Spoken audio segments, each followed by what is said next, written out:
Good evening, everybody. Hello, Vice Mayor. Hello, Deborah. And Harvey. Hello.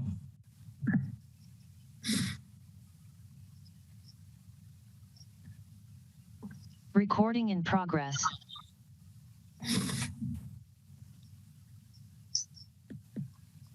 Okay, welcome to the regular Half Moon Bay City Council meeting of June 7th, 2022.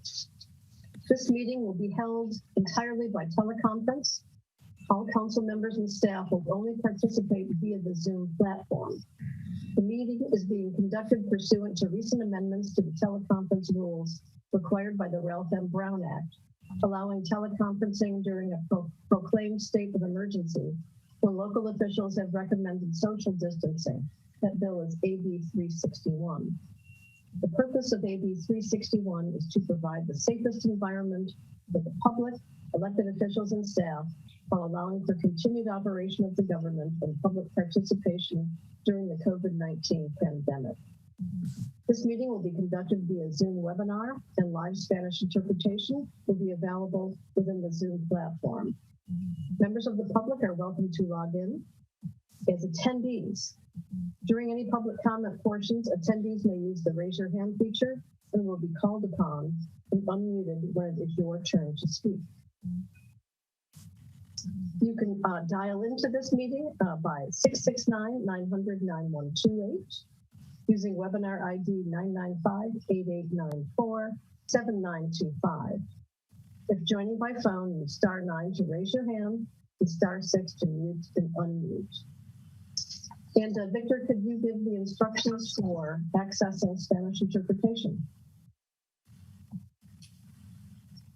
Gladly, Madam Mayor. Good evening, Madam Mayor, honorable council members, Mr. Nisbet, Ms. Engelberg, city staff, members of the public, Victor Hernandez, Spanish interpreter. Buenas noches, les queremos dejar saber que esta reunión se celebrará íntegramente por teleconferencia. Todos los miembros del Consejo y el personal solo participarán a través de la plataforma de Zoom. Utilizando el proceso descrito a continuación, la reunión se lleva a cabo de conformidad con las recientes enmiendas a las reglas de teleconferencia requeridas por la ley de Ralph M. Brown, que permite la teleconferencia durante un estado proclamado de emergencia cuando los funcionarios locales han recomendado distancia social que incluye la AB 361. El propósito de esta ley es proporcionar el ambiente más seguro para el público, los funcionarios electos y el personal, al tiempo que permita la operación continua del gobierno y la participación pública de la pandemia de COVID-19. También esta reunión se llevará a cabo a través de Zoom y webinar y está disponible la interpretación totalmente en español. Y para poder acceder al canal de interpretación, por favor haga clic en lo que va a ser un icono de un globo o un mundo que aparecerá en el fondo de su pantalla, y después de eso aparecerá un menú y ustedes podrán seleccionar su idioma. Muchas gracias. Thank you very much. Gracias, Victor. Spanish translation will also be provided by Nicholas Moskovich. Could we have a roll call, please? Councilmember Brownstone. Here. Councilmember Jimenez. Here. Councilmember Rohrbeck. Here. Vice Mayor Penrose. Here. Mayor Reddick. Here. You have a quorum. Thank you very much. Could I have a motion and a second to approve the agenda? So moved. Second. Could we have a roll call, please?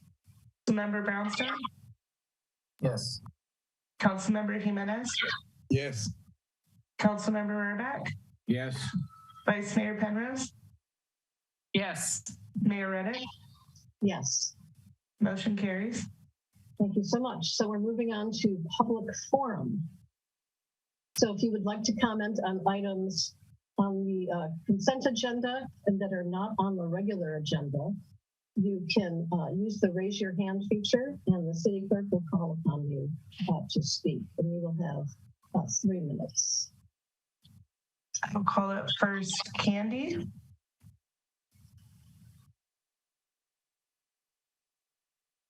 Candy, you have 3 minutes.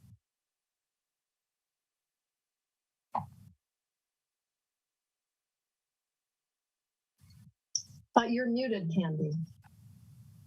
Could you unmute yourself?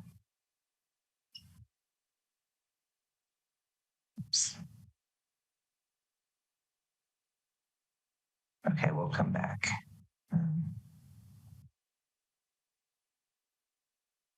Rosalba?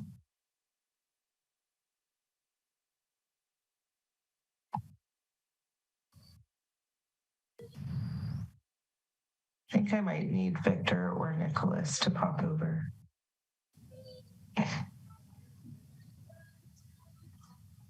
Bueno. Ajá. Sí, Rosalba, sí la escuchamos.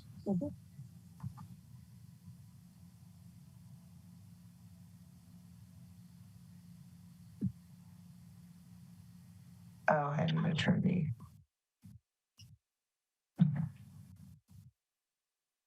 Oops, here we go. Rosalba, ¿nos escucha? Sí. You can begin your comments now, Rosalba. ¿Ya puedo hablar? Sí, ya puede comenzar. Ok. Mi pregunta es, ¿cómo va sobre las viviendas? So my question is, how is the housing thing going? Porque es un problema para nosotros los latinos. Because it's a problem for us Latinos. Que cada vez nos está costando más las rentas. That every single time rents are costing more.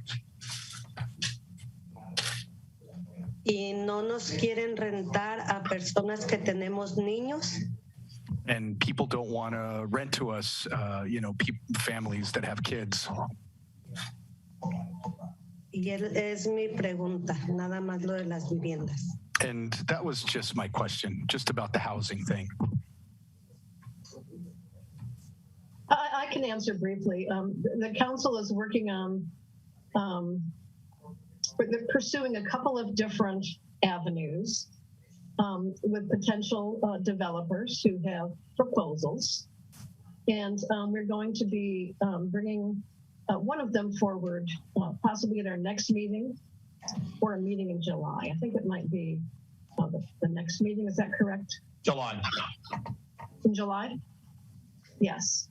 So it's a long process. I understand your concern and your need, the entire council does, and the staff. Unfortunately, we can't just click our fingers and have it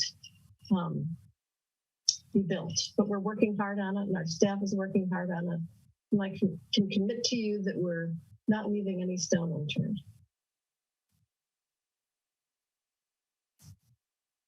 Thank you. Next, we have Gabe Holbert. Good evening, Mayor Reddick and honorable members of the Half Moon Bay City Council. My name is Gabe Holbert and I represent Y Green Energy Fund, one of the leading property assessed clean energy PACE financing companies in the state. We provide financing for energy and water conservation, seismic and wildfire resiliency improvements for homes and businesses voluntarily through their property taxes in over 325 communities in California, including your neighbors, Pacifica, San Mateo, Calma, Foster City, and countless other Bay Area jurisdictions. Thank you for your time this evening. California property owners are facing a difficult reality. Historic droughts and wildfires and blackouts are becoming increasingly frequent, even as the state and cities like Half Moon Bay pass more aggressive legislation to stem our carbon emissions and convert our energy grid to primarily clean energy. That kind of dramatic shift can only happen if property owners have access to the natural disaster and clean energy property improvements needed. But too often those upgrades are out of reach with price tags in the tens of thousands of dollars. Therefore, alternatives to traditional property improvement financing are critical. PACE financing is one such program, a traditional public-private policy in place for over a decade that does not discriminate. Rather than monthly payments, property owners pay for the upgrades over time through an assessment added to the property tax bill with universal terms for every property owner and without the high variable interest rates and upfront cash required by most traditional financing options. Since AB 1284 was passed in 2018, the PACE industry has delivered best-in-class PACE financing with the highest standard of consumer protections in the country, including rigorous underwriting standards, financial disclosures, and verifying the ability to pay, among other measures. PACE delivers results not only for property owners, but for the local economies as well, especially among the businesses that step up to provide these improvements. The impact to date is the injection of over $7.3 billion of private capital into local communities, creating over 120,000 local jobs and generating more than $15 billion in local economic activity. Y-Green's commercial PACE program has unique features to serve the small to medium-sized business market that often have barriers to traditional methods of financing. With a project minimum of $5,000 and a retroactive financing option on previously completed PACE-approved projects. To date, our projects in the other San Mateo County jurisdictions we operate in have saved over 19 million gallons of water, 8.9 million kilowatt hours, and abated 3,148 metric tons of carbon with zero cost or legal risk to these localities. These statistics are a testament to the effective public policy tool PACE is to leverage private capital for public good. There's not a more beneficial program for your community to make available at no cost to the government and with so many advantages. Having a competitive market for PACE is the only way to ensure the best outcome for property owners and the environment. So we encourage you to approve the GSFA PACE program in Half Moon Bay at a future meeting. Thank you. Thank you, Gabe.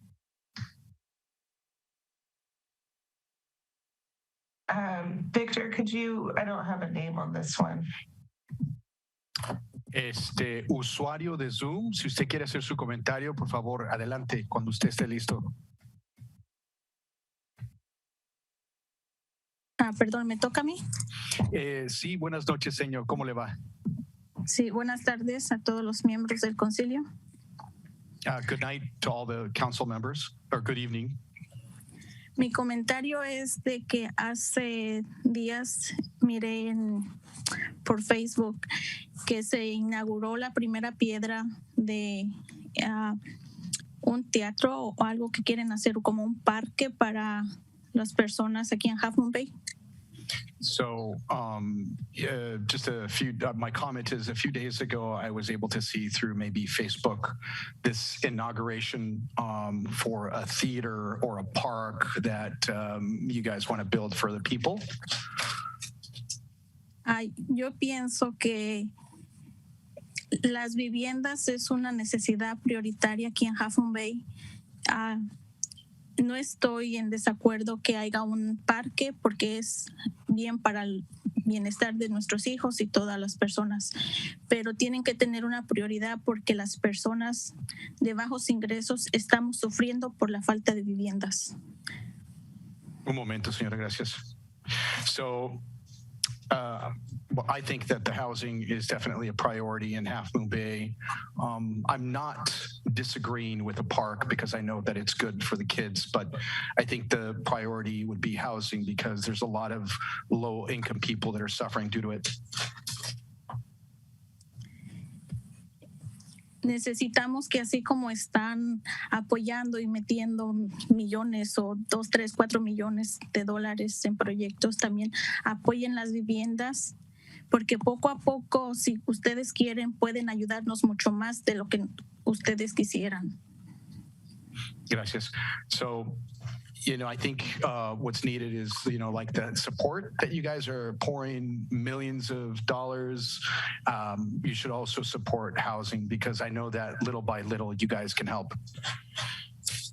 Espero que así como las personas estén apoyando estos proyectos de parques, que es bien para todos, apoyen las viviendas, que es la prioridad aquí en Half Moon Bay. Muchas gracias. Gracias, señora. So I hope that, people helping out with these projects like the park, which are good because they're good for everybody, you also support the housing because it's a priority here in Half Moon Bay. Thank you.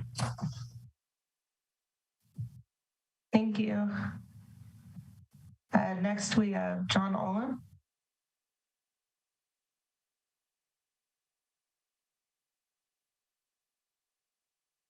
John, you're muted. Okay. Thank you, Ms. Blair. That earlier email was definitely due to operator error on my part. I'm sorry about that. Just wanted to discuss two situations. Underneath the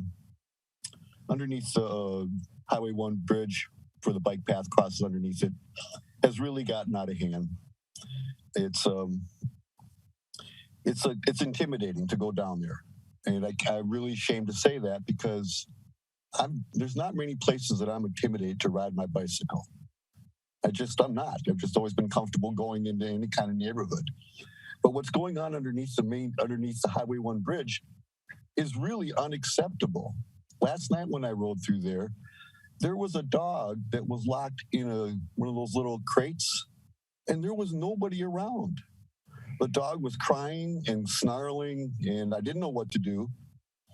And there's dozens of bicycle frames underneath there that are missing wheels. Folks, you got to know what that is. That's theft. We don't have to put up with that. I understand compassion, and I'm not saying anybody should be forced to leave there. But we don't have to put up with that. This is a compassionate community, and there should be no place in Half Moon Bay that anybody is intimidated to ride their bicycle or to walk. And I know that I'm being told it's a Caltrans problem. And other people say it's a county problem. And Caltrans, I don't know what their issue is on it, but they're not doing anything. It's getting worse, and it's getting worse fast. The second issue is south of Half Moon Bay, on the east side of Highway 1, between the last two stoplights, the shoulder has deteriorated to such a point that no bicycle can ride through that. Not even a bike with suspension and big fat tires would feel comfortable riding in it. You get forced out into traffic. And it's worse because whatever options are there are often cut off because the trees are now taking over half of the shoulder there. And the first time I hit it, it scared the crap out of me. And I won't go through it anymore. I just swing wide and I drive down on the white line and get yelled at and honked at and risk my life. But it's a better option than riding on that piece of shoulder there. And again, I understand it's a Caltrans problem. But I'm telling you, if you were on a high-performance bicycle and ran into that unexpectedly, it could seriously hurt you. And if you guess wrong and swing into traffic at the wrong time, you can all imagine the consequences. These are two situations. These are why cities exist. This is what government is for. These are real-world problems that exist right now. And I know for a fact that you want to promote better forms of transportation and using bicycles and stuff like that to get around. Well, really, the infrastructure around here isn't suited to it, and you're not making it any easier. And I know you care about the homeless. I do. I want a compassionate response. But what's happening underneath the highway right now is all the ammunition anybody needs who is fundamentally opposed to doing anything for homeless. They can point to what's underneath that bridge right now, and it'd be hard to argue against them. And I know that's not what you want. So please take that into account. That would help your agenda if you can make it a little bit easier for the rest of us to deal with the compassion that we all need to. Thank you. Thank you, John. We have no other public comments, Mayor. Okay, thanks, everyone. So the next item is proclamations. Madam Mayor? Yes. I can respond to both those items if you wish. Please do. Sure. So both different issues, but both involving Caltrans. So we certainly could kill two birds with one stone by calling Caltrans and bringing both of them up at the same time. On the first one, we agree with both points Mr. Olin makes, and thank you for him bringing them up tonight.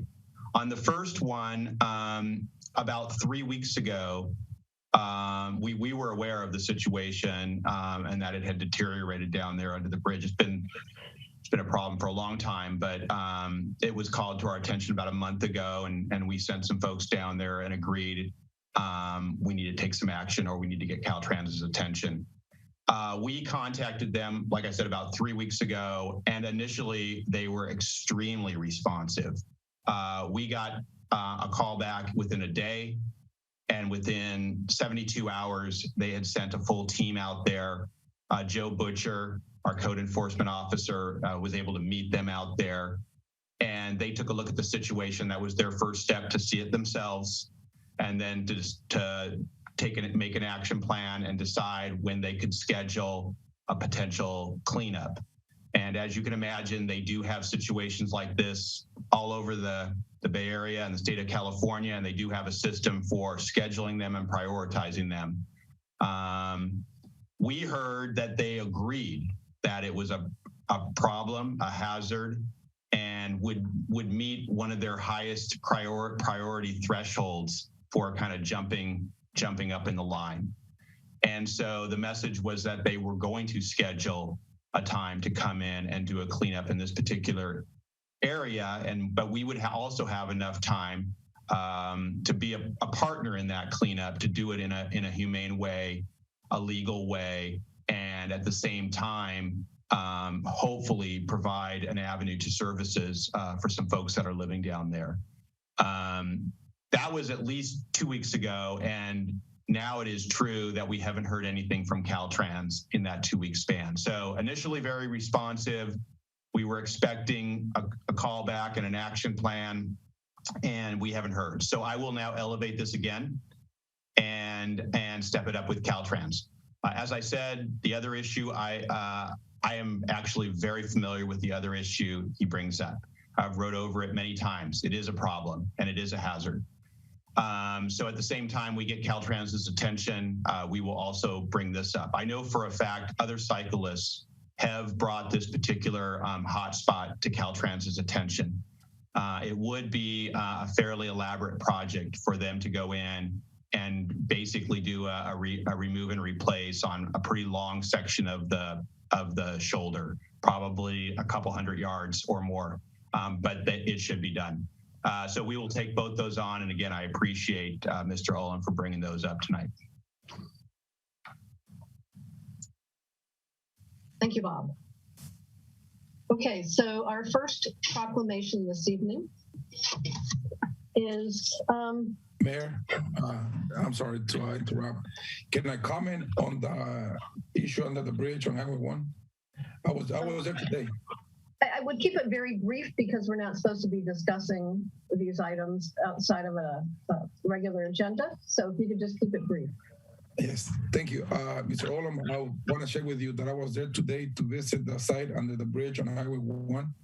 And I spoke with a couple of the residents that live there. And they're asking again for a dumpster to clean up the area. And hopefully that can help. We've been working with them, keeping the area clean, but we need dumpsters to go in the area. But we are working on it. Thanks, Joaquin. Okay, so our first proclamation is for Pride Month.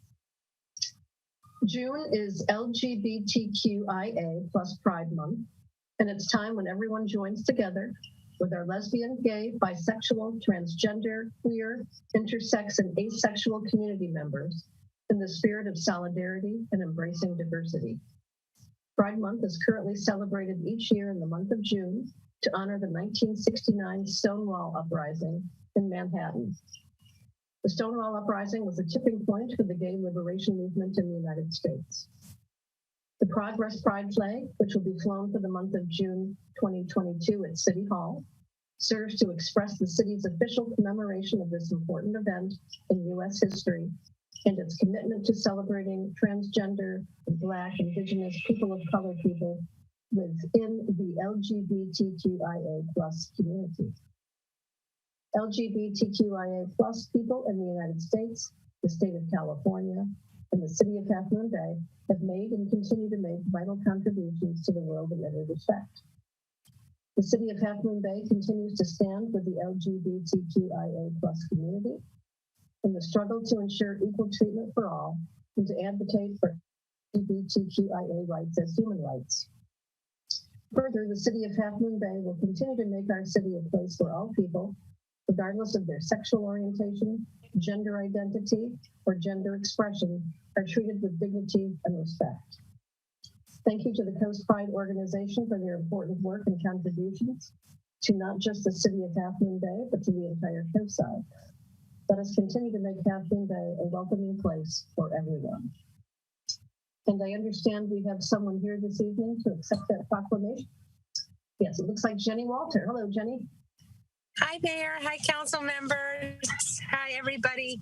I'm Jenny Walter. I'm the president of the board of Coast Pride, and it is my honor and privilege to be here tonight and accept the proclamation from you.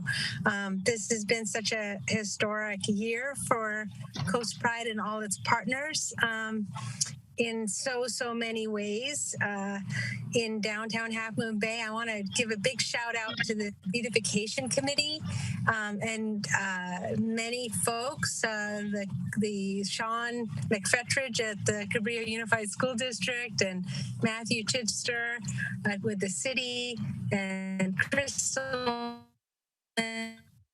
with the chamber. You're breaking up a wee bit, Jenny. That Main Street are saying, sorry, I'm breaking up. Oh, I'm sorry. I'm on my cell phone.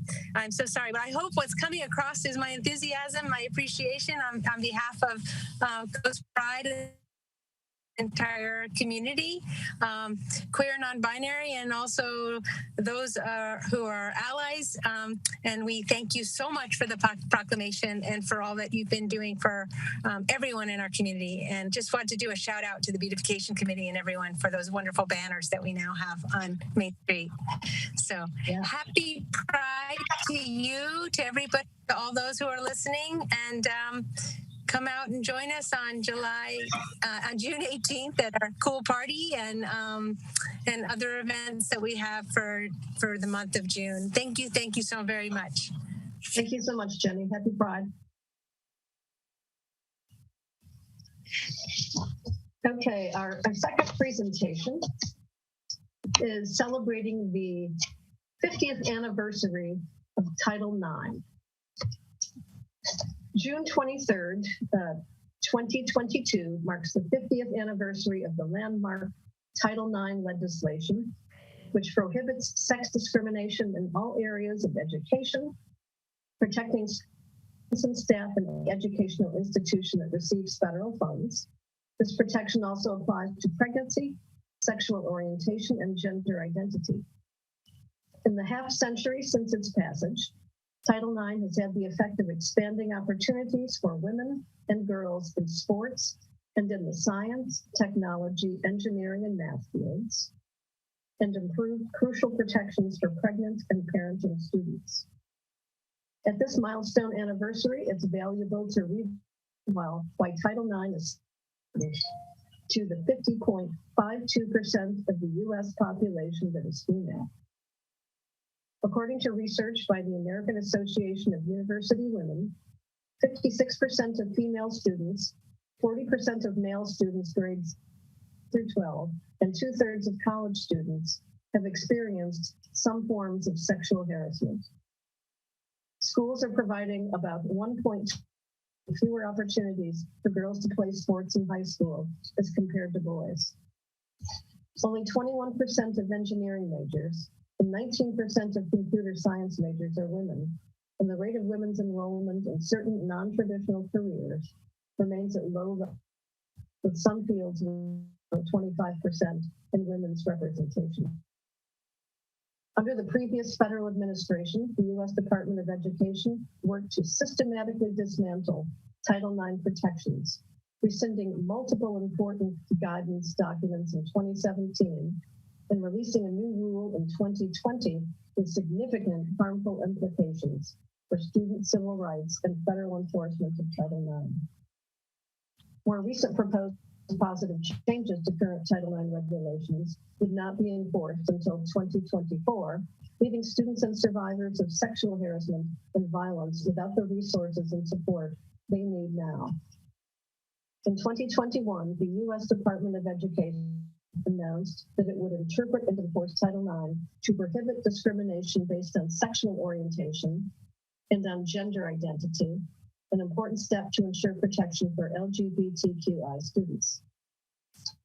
It is now passed the Gender Equity in Education Act, which would require the Department of Education to establish an Office of Gender Equity to support state and local educational agencies, institutions of higher education, and elementary and secondary schools with the resources needed to comply with Title IX regulations. Locally, our local chapter of the AAUW has done incredible things for young girls and women on the coastside. Since 1998, they have sent over 100 local 7th grade girls to Tech Trek, a week-long science at Stanford, designed to give girls an opportunity to explore areas in STEM, which means science, technology, engineering, and math. About 90 young women and Half Moon Bay High School graduates have received over $115,000 in scholarships, advancing their studies in science. Since 2013, they have held their own local STEM for 7th grade girls, unable to attend Tech Trek due to limited space. This year's STEM camp begins in June. Title IX must be strengthened, protected, and vigorously enforced to protect students' civil and human rights. The City of Half Moon Bay supports all of its students and equal opportunity for all students. On this 50th anniversary of the passage of Title IX, and as we move forward, our inclusive community will continue to work together as one. And we have Peggy Rojan here from AAU to hear and receive the proclamation. And Peggy, we'd love to hear from you if you would like to comment. You're muted. Thank you very much, Mayor Reddick. Thank you for drawing attention to this wonderful 50th anniversary. It's very gratifying for us here on the coast side because AAUW has actually been around 55 years. So from the very beginning, our mission for gender equity for women and girls, you know, we've embraced totally everything in Title IX with really encouraging young girls on the coast side to get involved in STEM areas with the different scientific programs we have offered, but also to continue their education in college. Don't drop out. We'll give you a little bit of money. And actually, I was told today the numbers are a little higher, that we've had 95 female local Half Moon Bay high school students go on to continue their college education with our scholarships. And at the very beginning, it didn't cost so much to take classes, say at Chico State or places like that. So the scholarships have risen in amounts, and to date, we have given out about $150,000 in scholarships, little bits to help people, you know, move along their career. So we're very excited as a community to have Title IX recognized, have the anniversary recognized, and our participation in making Title IX be alive and stay alive. So thank you so much. Thank you, Peggy.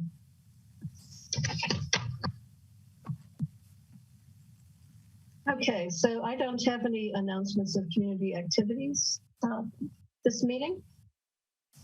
Do we have city manager updates? Madam Mayor, members of the council, I believe we just have one short one. Yes, we do. And it's going to be Victor Gaton tonight. Thanks, Bob. Good evening, Madam Mayor, members of the council. Happy to be here tonight to present one CM update, and it will be for the leadership board. So go ahead and share my screen.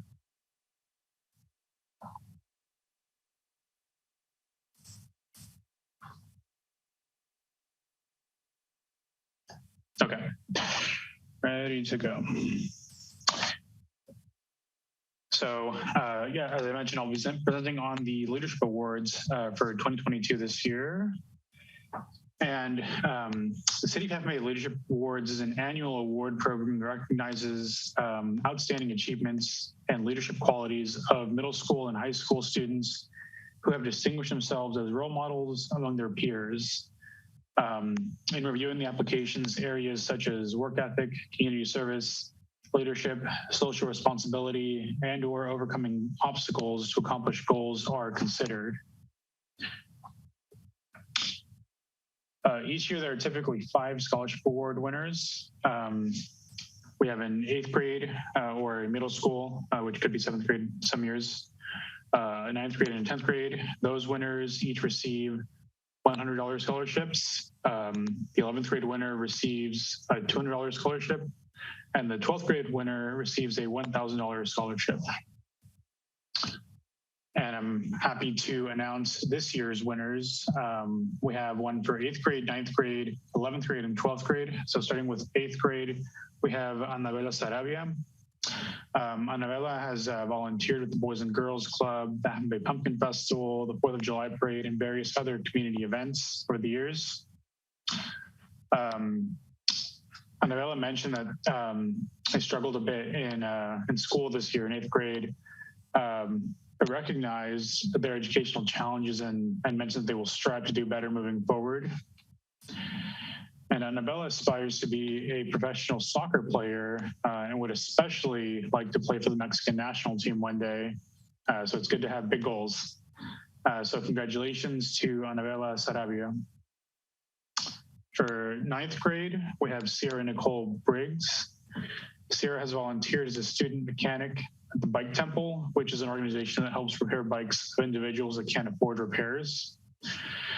Sierra has faced challenges being the only girl on a bike team with 16 boys, but has learned that she can keep up by focusing on training and working hard. And she would like to encourage other girls to join the bike community and strives to serve as a role model for younger girls interested in biking in the community. Congratulations to Sierra. For 11th grade, we have Jasmine Standes. Jasmine has volunteered at the Eagle Club program at Hatch Elementary School, specifically in the Spanish immersion program, and helped tutor 4th and 5th graders in both English and Spanish in a variety of subjects. Jasmine became a San Mateo County Youth Climate Ambassador her freshman year and learned more about climate change, and from that, learned that native plants help to sequester carbon in the soil. So they planned and carried out a native plant restoration in collaboration with the Coastside Land Trust and California State Parks. And the goal that they have is that while they mentioned they've been working hard to learn Spanish because their parents know Spanish, their goal is to become perfectly fluent in Spanish to be able to connect with all members of the community. And last but certainly not least, our 12th grade winner for a $1,000 scholarship this year is Sarah Gorman. Sarah is a passionate musician and a student leader who is driven to serve her community.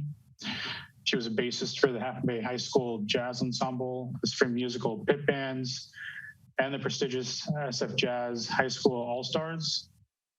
Sarah was this year's student representative to the Korea Unified School District School Board, the social media intern for the Career Education Foundation, and led the Half Moon Bay High School Leadership Kindness Committee. She was also a 4-year member of the Half Moon Bay High School Division champion girls water polo and swim teams. And in the fall, Sarah will major in global jazz studies at UCLA and plans to become a middle school music teacher. So congratulations to Sarah. I'd like to give a thank you to this year's evaluators. That includes Vice Mayor Deborah Penrose, Parks and Recreation Commission Chair Hillary Stamper, Parks and Recreation Commission Vice Chair Adam Eisen, and to all the staff at Cunha Intermediate School, Half Moon Bay High School, and the Cabrillo Unified School District. Thank you all. And that's all I have. Congratulations to all of this year's Leadership Award winners, and thank you to everyone that applied. Congratulations, everybody. Yay. And good luck next year. Okay, we missed a report out from recent closed session meetings, but we have not had any recent closed sessions, so there's nothing to report out at this time. Correct. Thank you, Mayor. So the next item is the consent calendar. Are there any items that council members wish to pull for separate consideration? Hearing none, I would entertain a motion to approve. I would recommend that we... Madam Mayor? Yes. If I could, just for the record, the item regarding Pacific Ridge extension of time, I just wanted for the record to say that the language in the staff report varies slightly on the maintenance side from the agreement itself, and the agreement is the controlling language. We were going through various revisions to that agreement, and so it was my mistake to not ultimately correct those minor changes, but I just wanted to be clear for the record that the agreement itself is the standing document, and that's what will be moved forward. Thank you, that's helpful. Thank you. So the maker of the motion, please at least read out titles of the items so people know what it is that we're authorizing here.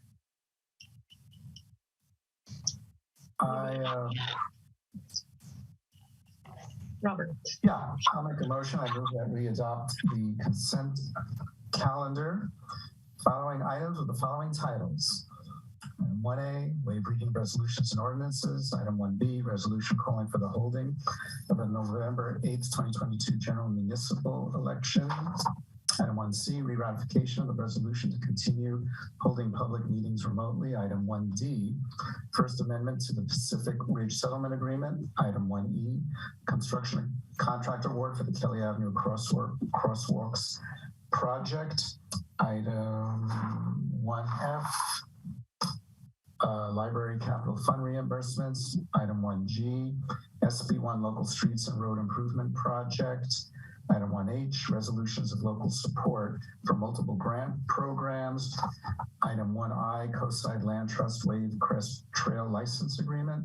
And item 1J, donor recognition and naming policy for the John L. Carter Memorial Park renovation project.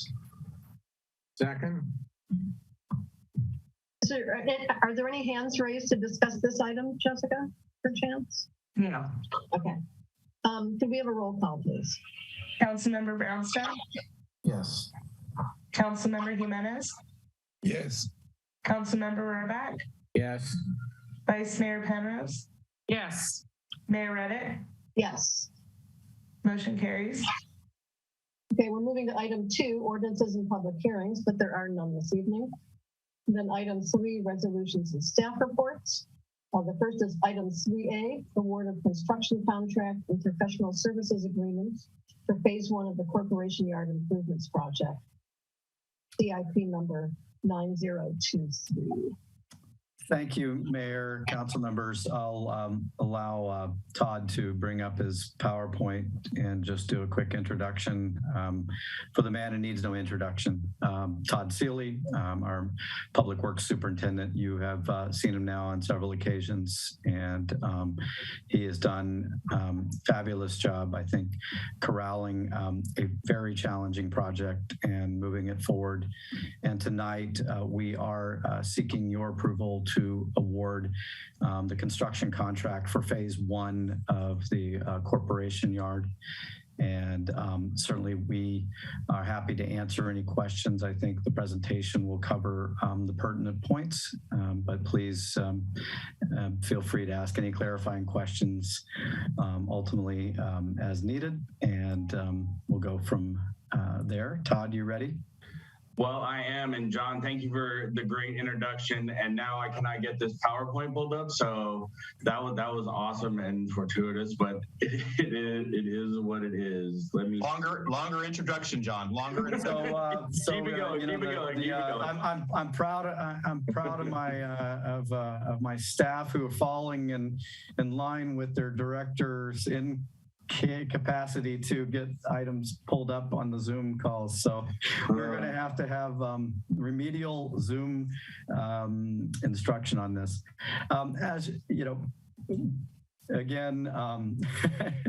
And Todd, would it be helpful if you sent it to Jessica and she popped it up for you, or anything we can do to assist? Jessica, if you can assist, it's in the staff report. It's in the folder. We had we practiced and we had it in the folder. I assure you, this was not an intentional mistake. But again, to remind folks that this was subject to. There we go. I'll just leave it at that point. We'll go from there. I like the extended. You got it. Okay. Take it away, Todd. All right, John, thanks again for the introduction. Mayor Ruddick, Vice Mayor Penrose, and the Honorable City Council, it is my pleasure to be here with you this evening. As John mentioned, this has been a long and somewhat challenging road to get to this point, but we are excited to be here with you this evening to talk to you about this project we have for the Half Moon Bay Corporation. Our next slide, please. We're here this evening to request that the city manager is authorized to award a construction contract to Half Moon Bay Grading and Paving, who is the lowest responsible bidder for this project, as well as execute a professional services agreement and 2 amendments to existing professional services agreements for environmental and construction support for construction phase of the project. Next slide. I got looped into this project in March of 2020 when the City Council authorized the city manager to execute a purchase and sale agreement for the property that I'm currently sitting at now at 880 Stone Pine Road. That was when the process started. This is just a brief overview of kind of the timeline of where we're at and some of the steps that we took. We've been to the Planning Commission twice. The City Council, this is our second time taking this to the City Council. The first time was an appeal that was heard on April 19th regarding some minor issues that were able to get resolved. Next slide, please. And we did circulated the bids in April and opened them in May.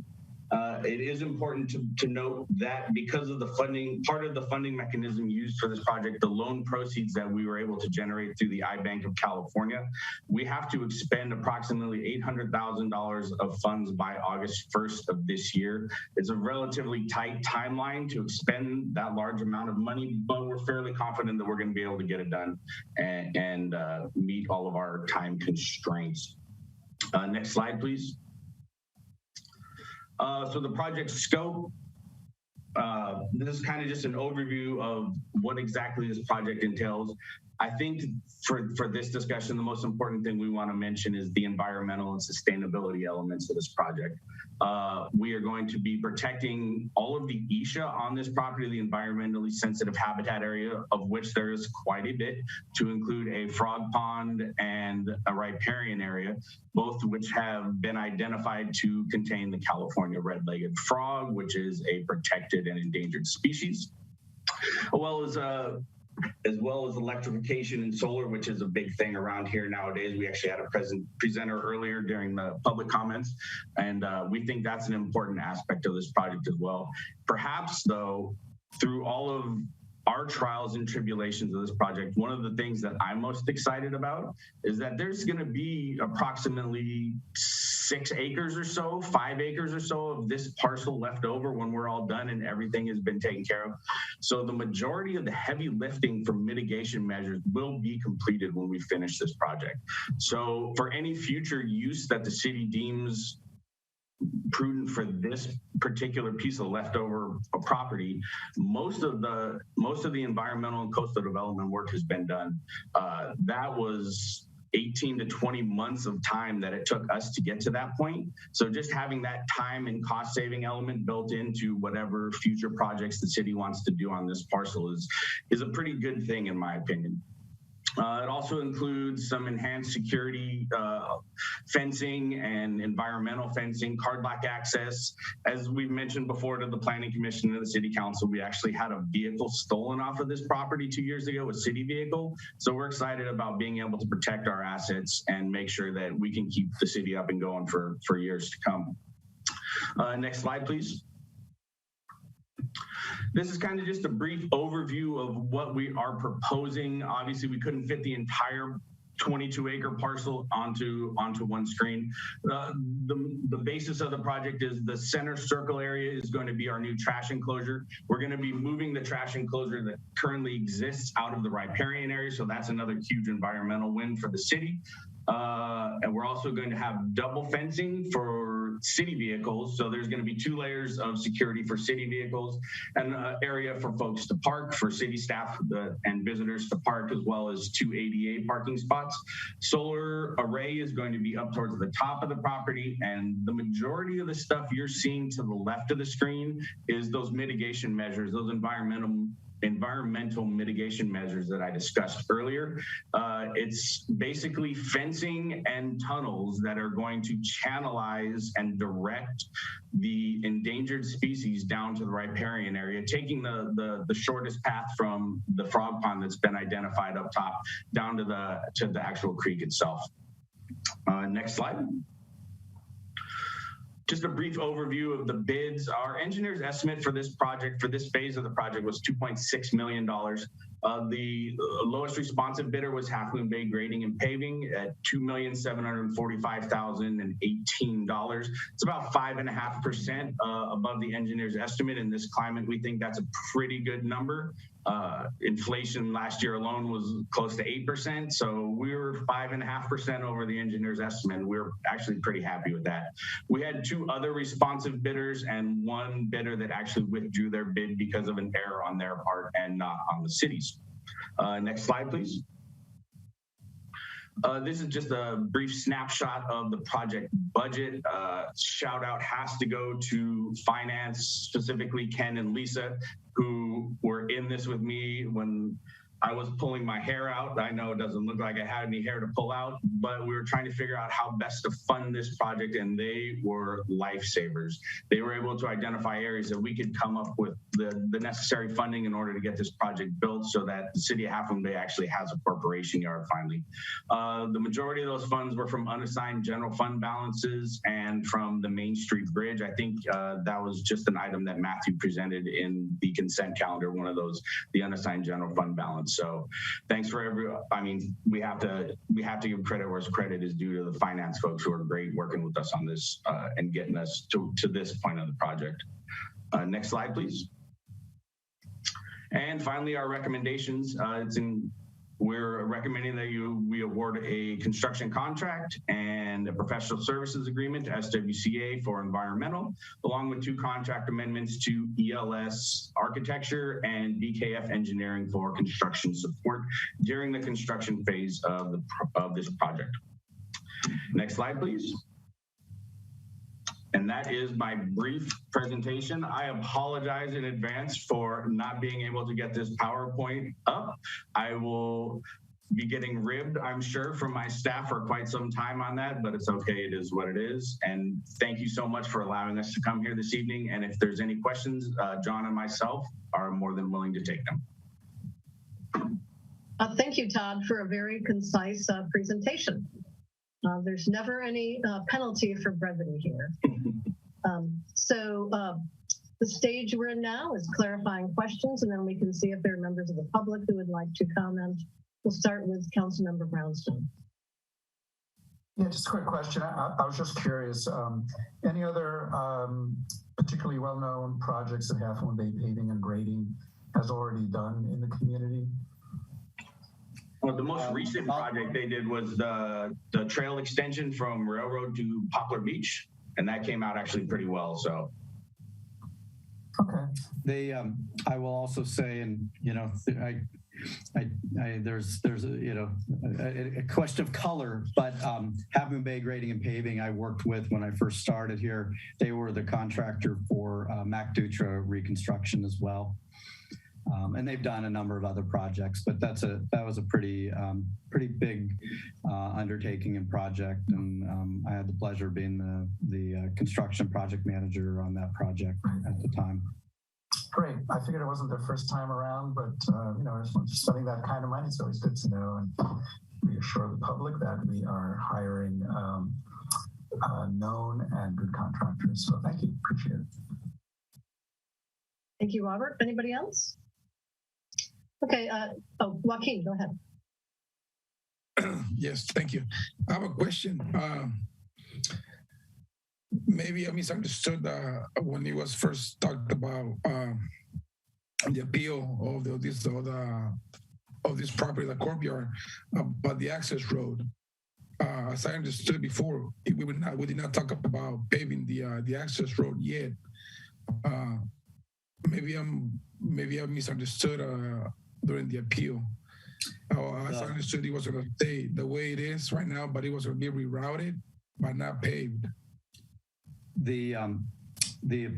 So this project includes the paving. That was my understanding. That was the Planning Commission's approval, was a paved driveway.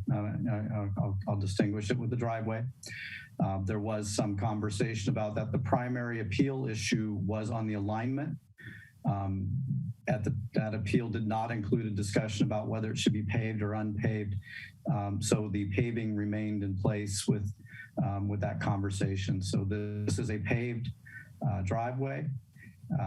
It is also consistent with fire standards and fire access standards, and aligned, as we indicated during the prior conversations and appeal, so that we can basically survive and address conveyance of materials, equipment, and vehicles.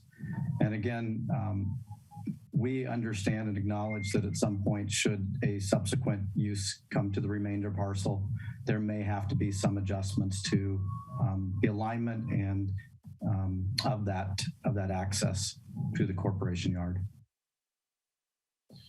So so be clear, so I can be clear. So if there in the future there is a possibility of doing something else in that 5-6 acres, that driveway can be torn down and be adjusted? Is that what you're saying? That's certainly available, and it may not require it. It could require it. You know, the fire department will have a lot to say about on the fire code in terms of what is required to access whatever comes there. If it is a residential use, and there are different standards and requirements, but again, that is what ultimately was approved with the coastal development permit and was affirmed with the council's approval of a portion of the denial and denial of a portion, which was the realignment of the driveway itself. Thank you, John. I see no other hands raised here. Jessica, do we have members of the audience who would like to speak? None so far. If there's anyone in the audience who would like to comment on this item, please raise your hand.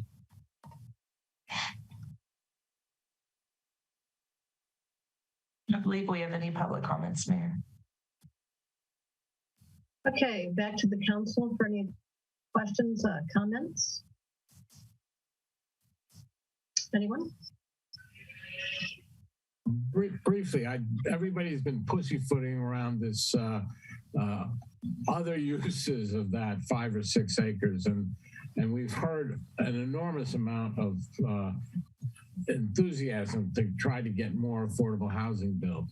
I'm not saying it's going to happen, but I just want to make the public aware of the fact that that 5 or 6 acres might, if we play our cards right, actually end up as a wonderful site for affordable housing. It's not what's the agenda item is tonight. I understand that, but I just want to say that that is certainly something that we could work toward in the future. It would be a wonderful use. So thank you. Councilmember Jimenez. Thank you, Harvey. So that's, that's just, I mean, when it was not part of the agenda to discuss about the location for housing where we've been proposing, to build housing, especially right now after we heard that from a community. And as you know, there's been 3 vigils, happening in Half Moon Bay from community members that have organized, with young leaders as young as, 10 years old, for the petition for housing in our community. And that is one of we know is a prime, location to build housing. And as we know, the city, is looking forward to building housing for our community. And we are waiting on those 2 reports. The inundation report that's very important for us to make a decision about building housing. So it is, I mean, it's not part of the discussion today, but I want to give, make sure, the community is listening, especially right now, that the city, we are working very hard to provide housing, low-income housing for the community who's desperate. And as you know, looking into our homeless population, it has increased, greatly, from the last report of how the counting of, homeless population. We have more and more people are being evicted right now. As we speak today, I received 3 calls about people that were given the eviction notice. And this is people with family and that have worked in the coast for several years. They're essential workers and farm workers that now have to move out. And they have no place to go because, places they apply, they're not taking families. So we have to be very honest and very clear, with our community that we are really, working on this, to provide housing. So thank you, Harvey, for bringing this up. And community members, we are working very hard to provide housing for you. Thank you, Joaquin. Councilmember Brownstone. I was just going to say that, I think most of council members have had a chance to actually tour the corporate yard the last week. And first of all, I want to thank both Todd and John for showing us around. And, it does really, now that some of the things have started to get a little bit built up there, I really appreciated what this yard's really going to represent in the future. And I'm just talking about the yard part, not even the housing part, but just the yard. We have an emergency ops center downtown, and that's one of the communication centers with a focus on communication. But in terms of the actual operations and things that will happen in an emergency, in terms of having people out here, in terms of having machinery out here for emergency, to handle emergencies, this is really where the action's going to be. And sometimes you don't, you spend, we're spending a fair amount of money on it, and you don't realize the worth of it till an emergency happens and it gets handled well because we have the resources and the infrastructure and the opportunity to handle it. And when I looked around the corporate yard and saw just, the kind of things that are going to be built and the spaces for the right kind of emergency equipment and heavy machinery, also facilities to, during an emergency, people will need to, who are either local or coming across the hill, workers will be able to be temporarily housed there. So I really saw the beginnings of a terrific emergency center. And so, yeah, I think members of the community would get a chance and see what that looks like. You'll really get to appreciate that. So yeah, thanks for the tour. And it's nice not to just see a dollar sign, but to see that there's huge current and future value in what's being put together there. So thanks. Vice Mayor?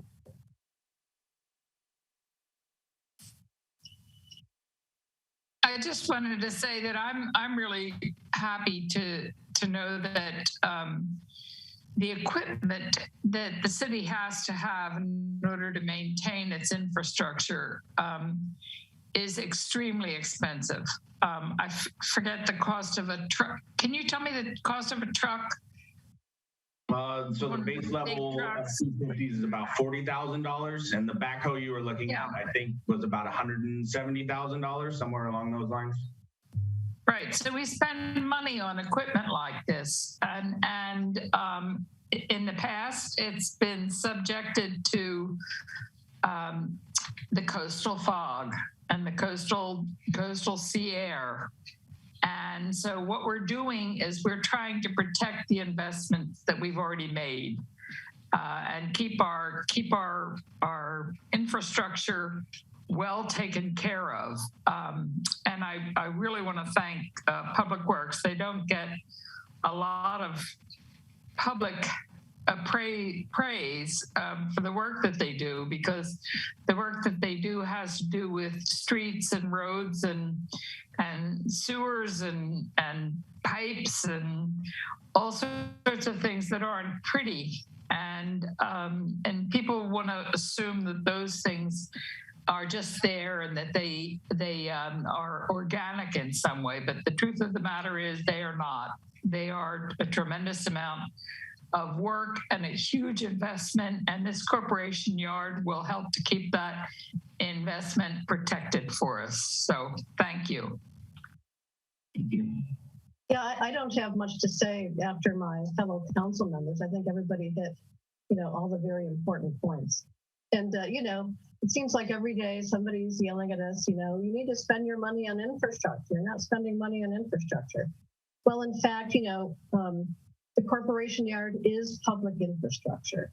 And it has, like Councilmember Brownstone mentioned, a lot of value for the community. Already various nonprofits store emergency food supplies there, and other emergency supplies that people need, like medical supplies, bandages and all sorts of things like that. So we already have cooperative agreements with, other outfits in the community, to share the space, particularly, for emergencies. So, we're not only investing in your infrastructure, as the Vice Mayor pointed out, we need to protect that infrastructure as well. And just because you're not driving on it doesn't mean we're not investing in infrastructure. So I'd like to just give a tip of the hat also to Public Works. Very complicated project right from the get-go. I mean, just the negotiations for property, which had a lot of political freight because of years past, dealings with Post. And the city staff has negotiated that very well. And, I look forward to seeing the finished product. So if there are no other comments, I'd like to get a motion to approve. And remember, there are 4 steps in this. If you could put up the staff recommendation again so someone could read that, that would be excellent. Yeah, I have it. You got it? Okay, go ahead. I move per staff recommendations that we adopt the following resolutions authorizing the city manager to responsible bidder.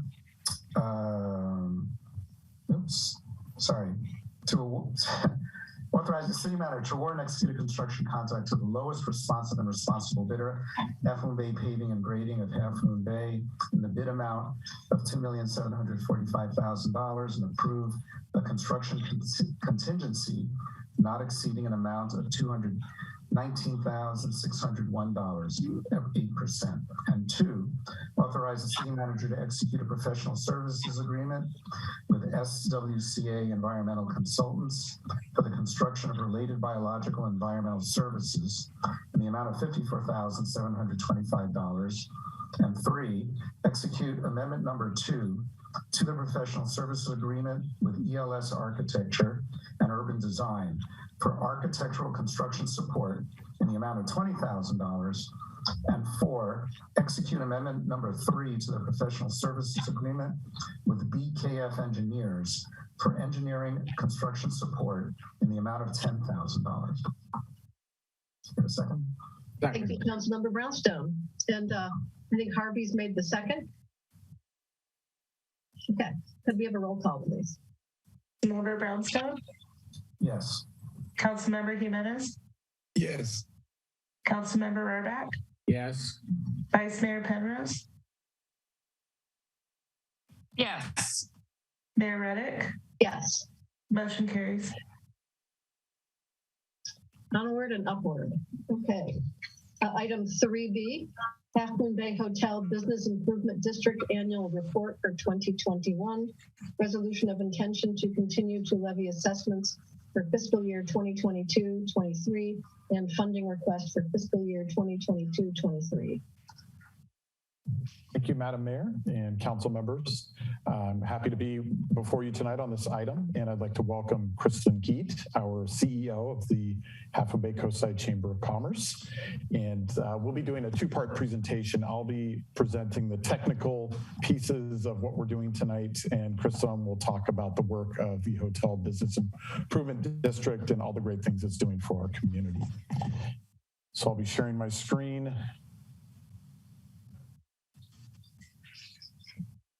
Okay, so background that we all know, but I'll share it very quickly. As you all, I'm sure know, transient occupancy tax, which is the tax that we charge to people staying in hotels, are our highest revenue source. It typically represents about 40% of our operating budget. And it's a tax that's charged as a percentage of hotel costs for hotels, motels, bed and breakfasts, inns, RV parks, short-term vacation rentals, and campgrounds. A couple of years ago, we took an item to the voters, and they approved an increase of the tax rate to 14% as of last year. And then as of July 1st of this year, it will raise to 15%. It is a pass-through tax, meaning it's collected by the visitors and then paid to the city. And hotels make up 95% of those collections. Just so we can see what's happened historically, prior to the pandemic, TOT was increasing to around $7 million per year on average. And of course, the pandemic put a big hit on our tourism industry and on hotels. And in 2020, revenues for TOT were only 3.8 million. As recovery started last year, they were at 4.8 million. And I'll just share that we're anticipating, with the increased rate and continued improvement in the economy and in travel, will generate over $7 million this fiscal year. So generating TOT is very important to the city, and promoting travel and visitors to our community is important for the city to be able to provide the important services it does to our residents and visitors. And so in 2004, the city, in collaboration with the hotels, formed a hotel business improvement district. And what this is it's basically a self-imposed tax of $1 per room night that each hotel, this only applies to hotels, charges to their visitors. And the money goes right back into this district fund to promote lodging at the hotels within the city. And it administers marketing programs that increase overnight lodging and midweek lodgings and other bid-related activities. In 2017, working with the county, the BID expanded to the entire coast side because really marketing this region is a regional effort. And as part of this BID setup, the Chamber of Commerce was designated as the managing agency, which means we provide the funds to them, and then they work with the hotels and the city as a stakeholder in deciding how that money is spent to best promote tourism and hotel usage here on the coast. And so with that, I'd like to turn the time over to Kristen Geet, who will present the 2021 annual report and other information on the BID. Kristen. Thank you so much, Matthew. I'm going to share a presentation so you can see it by the numbers. As Matthew mentioned, the mission of the assessment is to help market the coastside as a tourist destination. As the coastside got more and more popular over the 80s and 90s, we wanted to utilize the funds brought in by the tourists to continue that tourism trend, and we've done such a good job that residents hate it, and we apologize. But we wouldn't have as much on the coastside as we would if we didn't have those tourism dollars. You blame it on those beautiful, beautiful beaches. And so in 2021, we've started to see a rebound of the tourists coming back.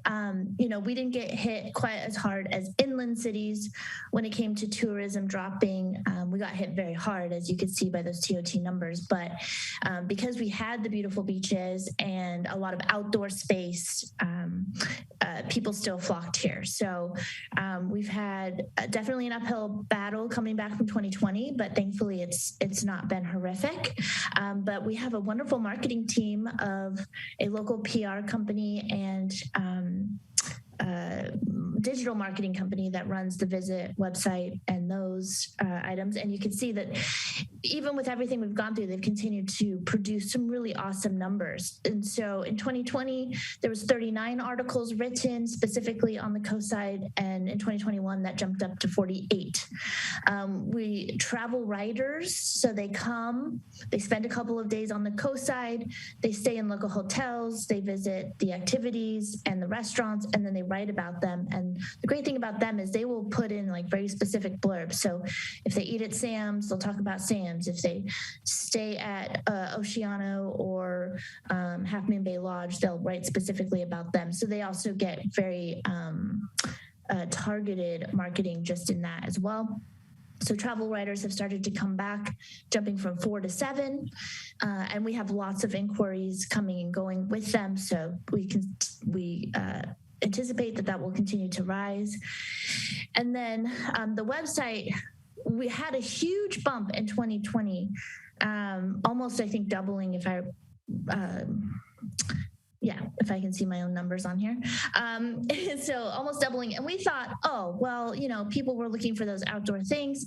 The digital company, Crucial Creative, just continued to do a really great job about getting the website placed really well on Google and Facebook and Instagram and doing beautiful posts with Kevin Henny's beautiful photography. And so we were actually able to keep that trend going. And in 2021, the website stats continued to grow.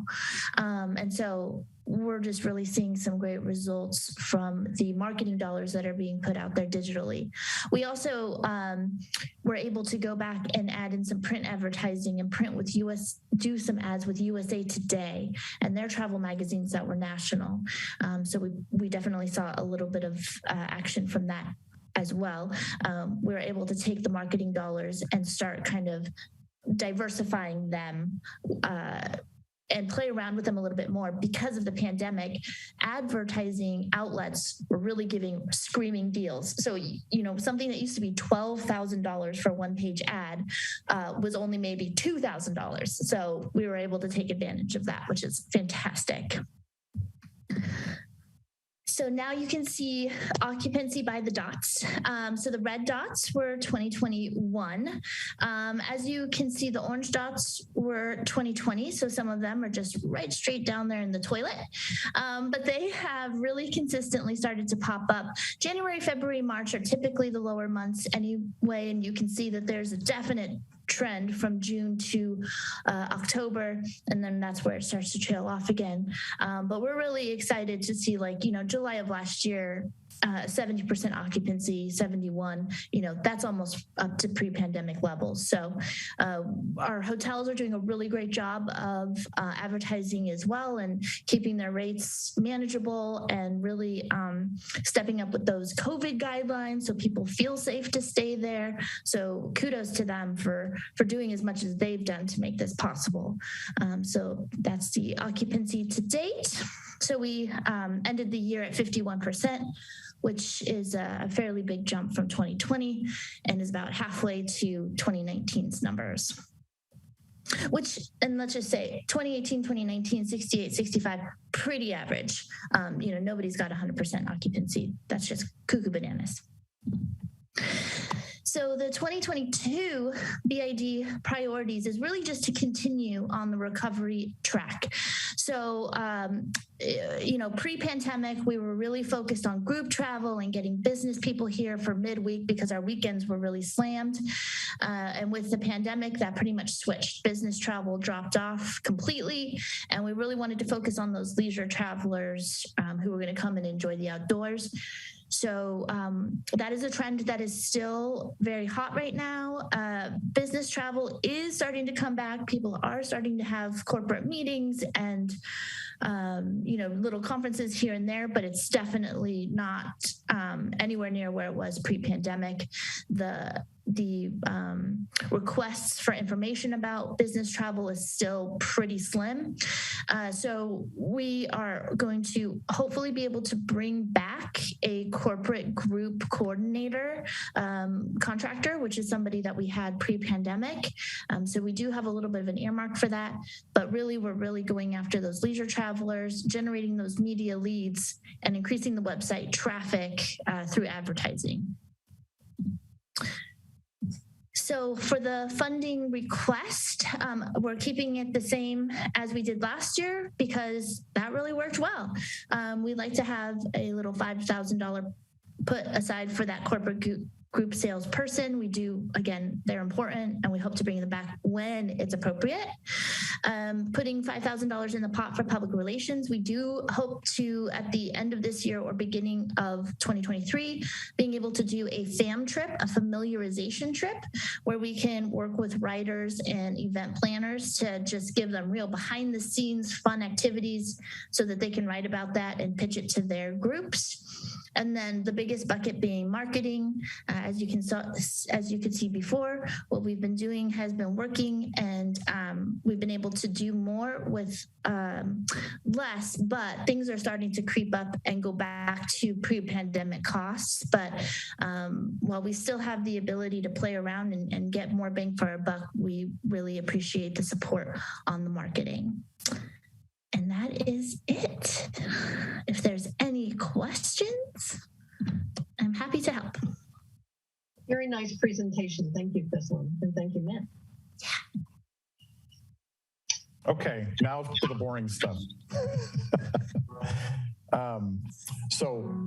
In order to continue to administer the BID and levy the tax, each year we have to vote to continue that levy. And so tonight, we, as part of our recommendation, we want you to set a public hearing, which is required. And we would set that for our next meeting, June 21st. During that time period between now and that meeting, we will send notices to all the hotels within the BID area and collect any written or oral protests, and then hold that public hearing on June 21st. And so tonight, we ask you by motion to do three things. One is to approve the BID report for 2021. Two, adopt a resolution declaring our intention to continue the levy for fiscal year 2022-23. And then, as Chrislyn just asked, continue to fund $40,000 of support for the BID, which is really crucial to be added to the collections of the tax to provide the services that Chrislyn and her team do that really do ensure that we have strong TOT revenues and keep things moving forward. And with that, I'll take any questions. Thank you. Okay, any questions for Matt or Chrislyn?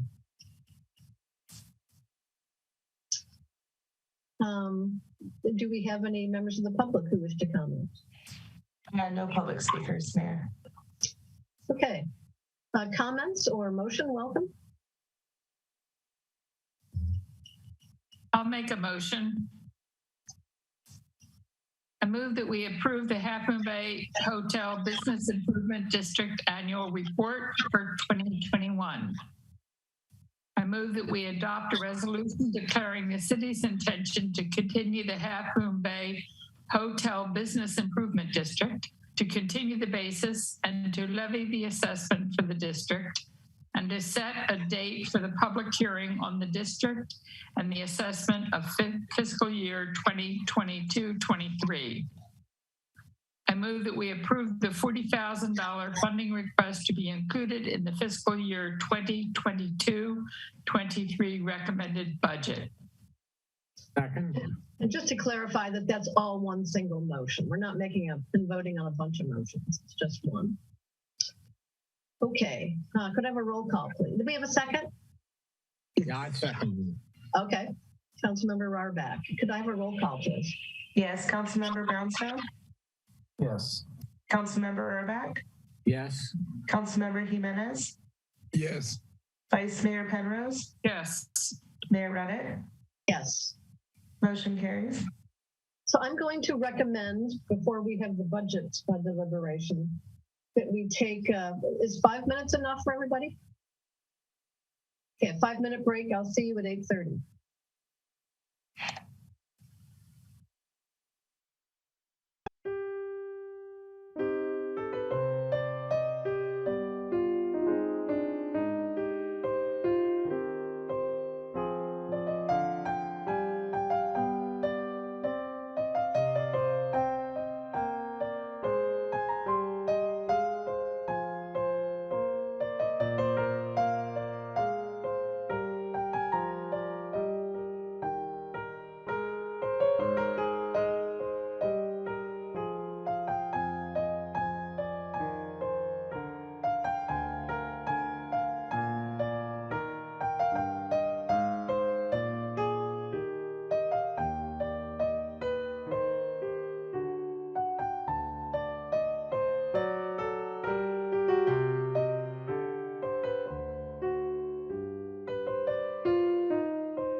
Welcome back. 8:30.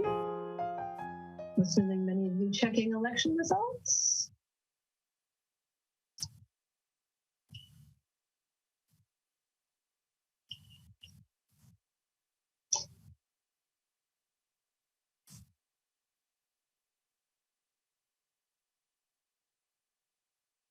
Deborah and Joaquin, are you there?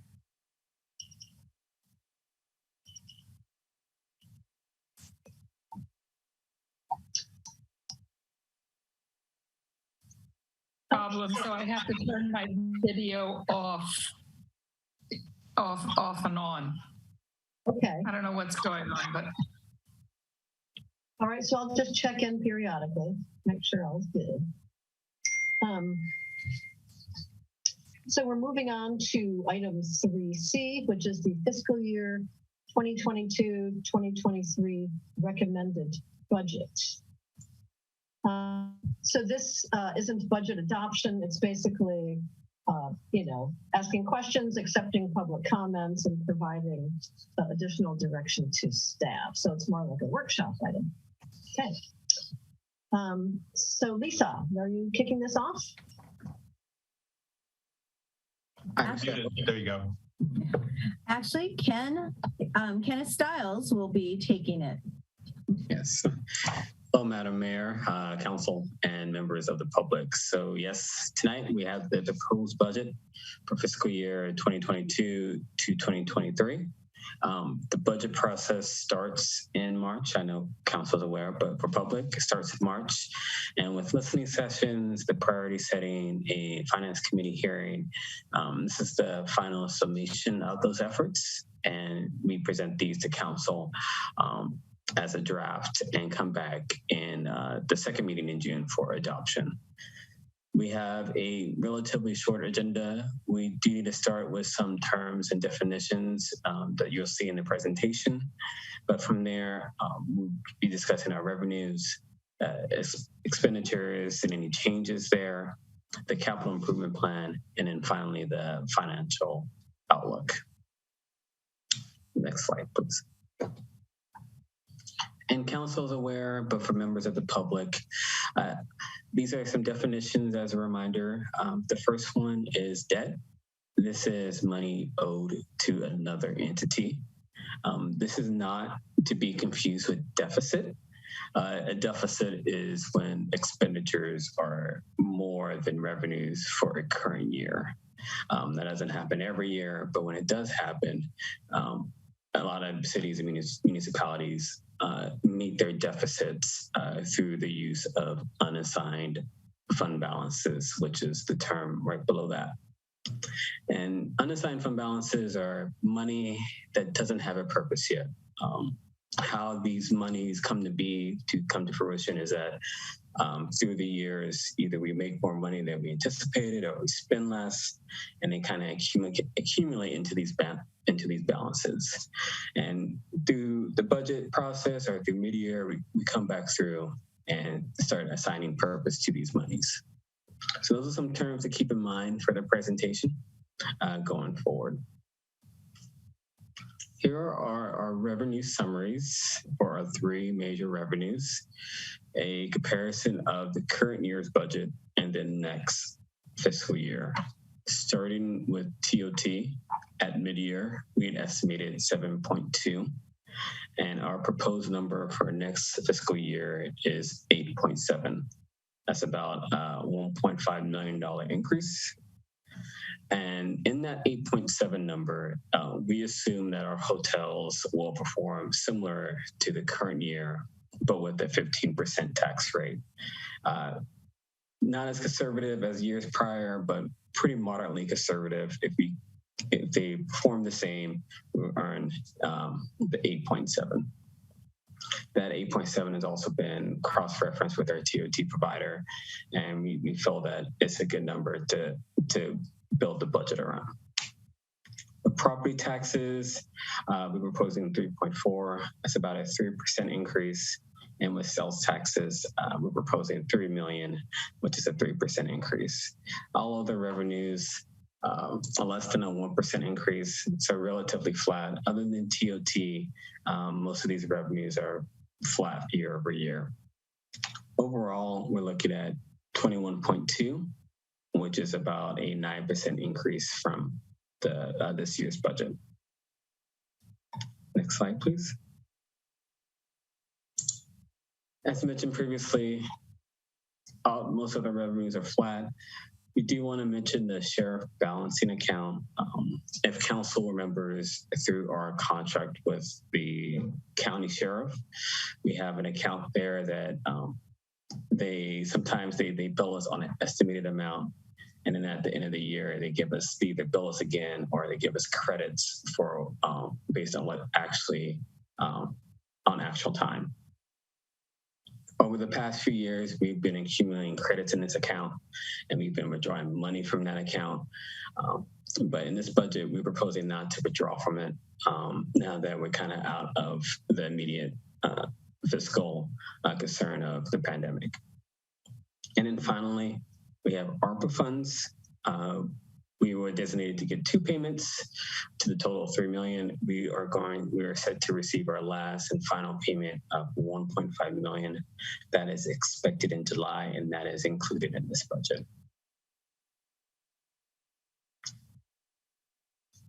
Moving on to expenditures. Here's a summary of the general fund expenditures at a high level. Overall, we have an increase of $2 million or 9%. That's primarily coming from operations, but there are additional slides following detailing these differences. But at a high level, about $2 million is coming from supplies. We have some savings at debt service and about $500,000 increase for capital projects. Next slide, please. With salaries and benefits, total is $6.6 million, $981,000 increase. What's in that total, or is a portion of what's in that increase total, is the addition of 2 full-time personnel and 1 part-time staff. The 2 new personnel staff full-time is the Economic and Community Vitality Manager. This is a part of the creation and restructure of a new division called the Economic and Community Vitality. Along with that, there's also the proposal of the administrative analysts who will work in that division. There's also the addition of part-time staff for the Public Works Department. Ken, if I could just make a comment. Mayor Bruddick, I wanted to explain, I know at Finance Committee, we had talked about potentially having a job description ready for the Economic and Community Vitality Manager. I just wanted to update the council that we are still working on this job description. It is a very unique and new classification. We are kind of starting from scratch, so we are still working on making sure we're getting it right. And so we will definitely be able to have a job description before, by the time we come to you next time for approval for the final budget. And Madam Mayor, members of council, I think this would be the appropriate time to maybe have the deputy city manager provide a little more information on the thought behind this position. We could certainly wait to the end, and I'm assuming there probably would be questions, but since we're at the slide, we might as well do it now. This position was discussed when the budget was presented to the finance subcommittee, and there were some questions about it. So I think it would be a good idea for Matthew, I see him, he's turned his mic on, to maybe, provide a little more information about the need and the thought behind the creation of this position. Matthew, if you wouldn't mind. Sure. Thank you, Bob. Yes, I'm excited to share a little bit about this proposed restructure in the city manager's office. We currently have a division called the Community Services Division. It consists of an analyst and a portion of my time working with nonprofits, working with on issues like homelessness and immigration and our vulnerable community members. In addition, over the last two and a half years, a large portion of my time, as well as our senior management analyst, has been spent working on economic development initiatives, specifically the Coastside Recovery Initiative, which has been wildly successful and has really reaped a ton of fruit already, and a lot of momentum is moving forward on additional impacts from that work.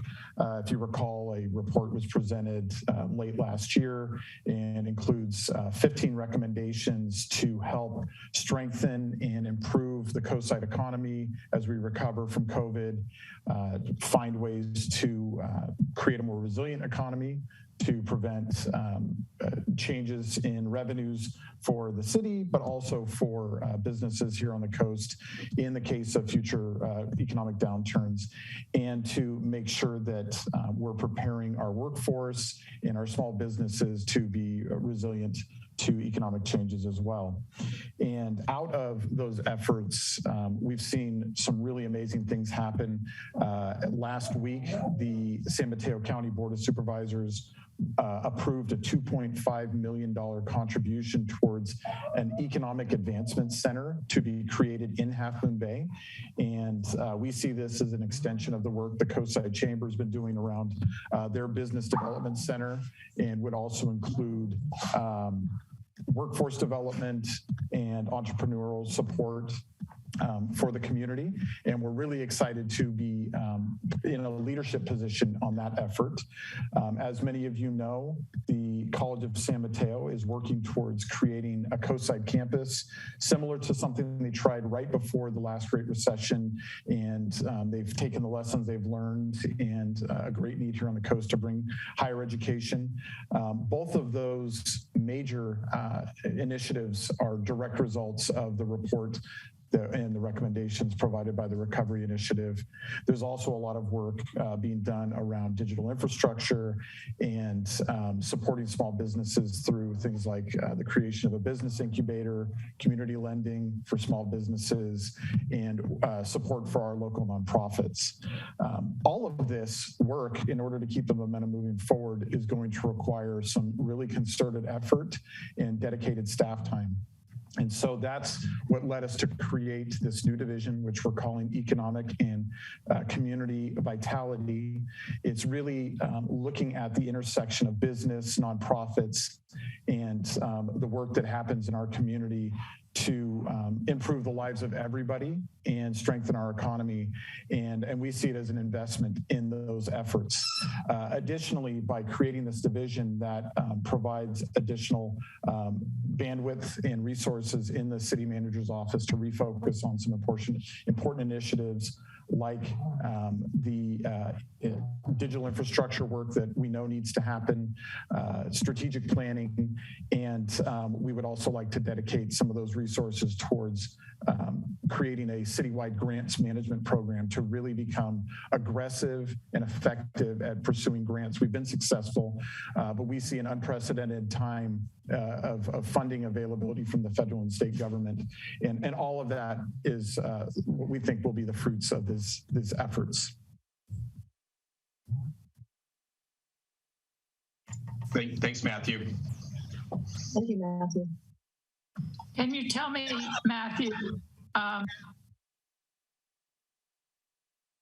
you muted yourself, Vice Mayor. Will this department handle support for our farm working community? Absolutely. All the work that happens in community services currently, working with immigrants, working with farm workers, participation in the Farm Worker Affairs Coalition here on the coast, and efforts to support our farmers as well would be handled out of this division. Thank you. So is now the time for clarifying questions? Madam Mayor, I think they have a little bit more presentation. I just wanted to hit that position since it is so new and the rest of the council hadn't had a chance to see it yet. I think Ken probably has like 6 or 7 more minutes of presentation. Okay, great. Go ahead, Ken. Okay. Yeah, so there's the 2 new positions and the 1 part-time staff. Also included in that increase is not just all personnel. The increase includes a full year of personnel changes that happened at mid-year. As council probably remembers, at mid-year, we had unfrozen 30 positions lost during COVID and then added a housing coordinator. So that full year is contributing to that increase. Additionally, cost of living increases that are contractually required. Excellent. For supplies and services, we have about a $1 million increase. Half of that is roughly from rising costs in our existing contracts, and 400 of that is our public safety contracts, dispatch, and deputies. So like with inflation, it affects individuals. It also affects us as a city. Some of our contracts are tied to CPI or the inflation rate. So we are starting to experience the rising costs there. Next slide. Here's where we talk a little bit more about the new division. As Matthew said, this new division will handle community programs, initiatives to enrich lives, support equity.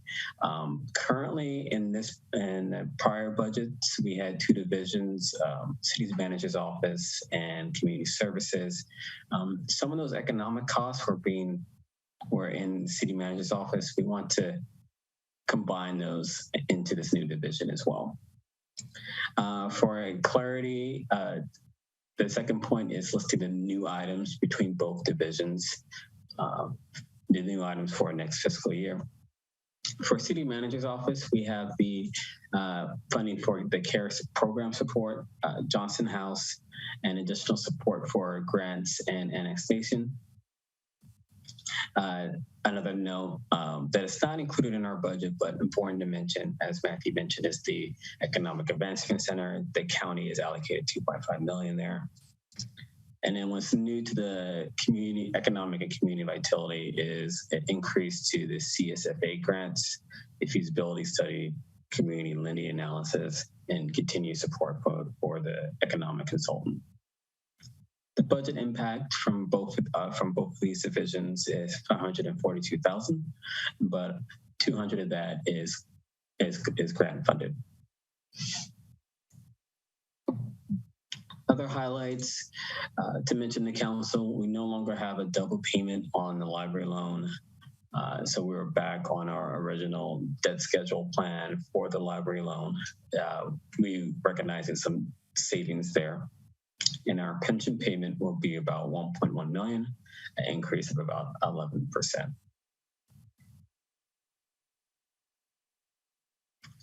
Here's our operating expenditure summary.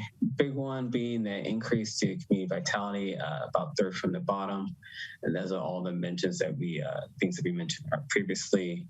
But overall, our operating expenditures would be 19.4. About a $1.4 million increase, or 8%.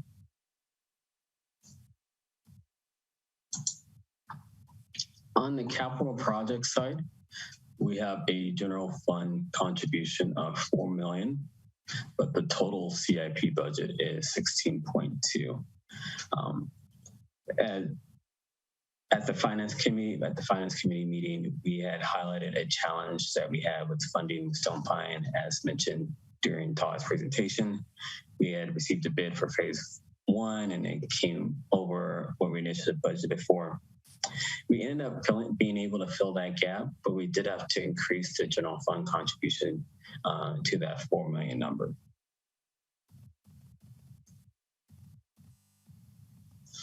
Finally, here's a summary of the entire general fund budget. Revenues at $21 million, operating expenditures at 19.4, and then capital expenditures at $4 million. That does create a total deficit of $2.1 million. How we're meeting this deficit is by using our general fund unassigned balances. I do want to note that operationally, we have an operational surplus of 1.8, but when we start reinvesting into our capital and our structure, it does create a total deficit. We feel comfortable with it, considering that our revenues are overperforming, and since they're overperforming, we are recommending to use the unassigned fund balances. And I will detail those out on the next slide. Here's a comparison of our fund balances between what we thought our revised budget, what we thought at mid-year, our most updated ending estimate, and then in the last, our proposed budget. At mid-year, we had thought at the very bottom that we would have unassigned at $252,000. Reviewing TOT is still coming in. TOT is doing much better than what we anticipated. TOT has been the driver of these revenue performances. And right now we're estimating our unassigned fund balance to be about $3.2 million on June 30th. These are unaudited numbers, but we feel comfortable that we are gonna perform much better than what we thought in March. How that relates to the proposed budget, factoring in the extra monies that we anticipate. if this budget was to be adopted, we would have an unassigned fund balance of $364,000, and our reserves would be at 50% of operating expenditures. So the dip in the unassigned fund balance going from 3.2 to 300,000, 2 of that is going to capital expenditures or deficit, and then another 700,000 of that is going into our reserves as they increase per reserve policy.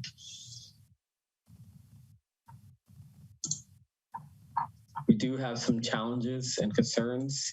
The biggest one is being ARPA. That is $1.5 million that we have to start mitigating next fiscal year, working around that. The next one is inflation. As I mentioned earlier, the city is being affected by inflation, and it is continued for next future fiscal years per the California state budget. In order to start mitigating this, staff will continue to assess the situation and remain conservative in its recommendations. And additionally, the finance team will also look for ways to reduce costs. We generally look at how we're doing roughly every 6 months through the budget process and through the mid-year process.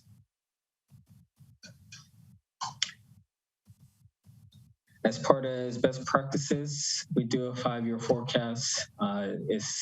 They're not plans as much as they are tools to see despite any potential problems that lie ahead.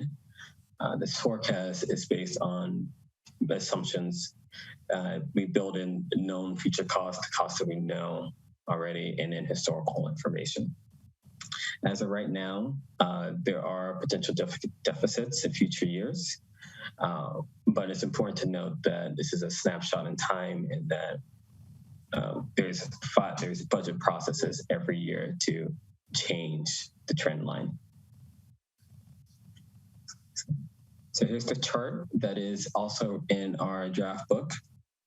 The blue line is our revenues, and the orange line is our expenditures. As you can see, our expenditures are higher than our revenues, mostly due to capital, but we're using our unassigned fund balances to meet that.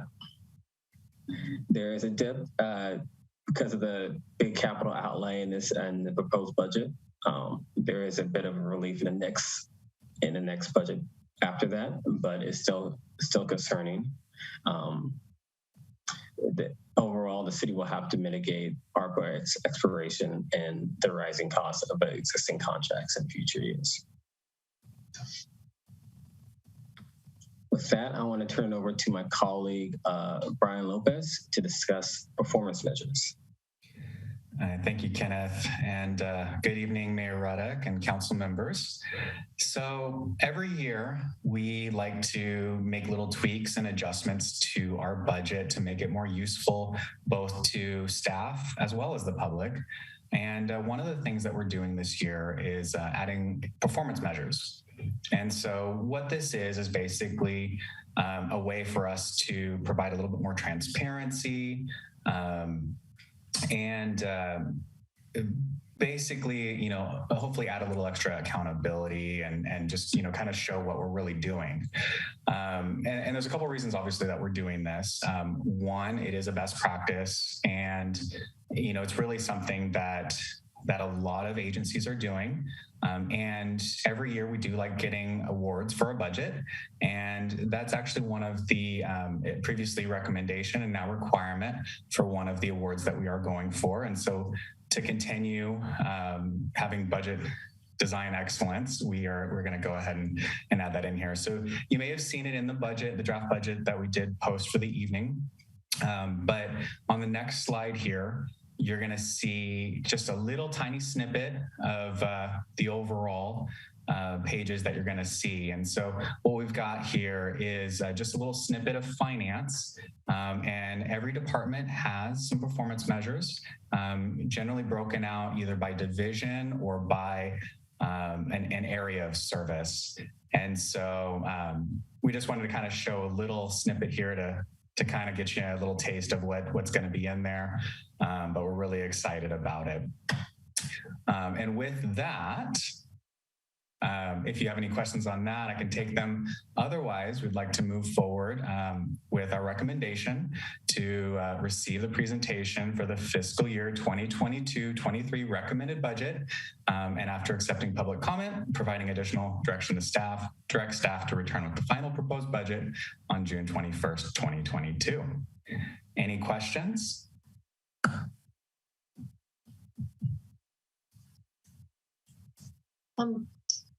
Vice Mayor.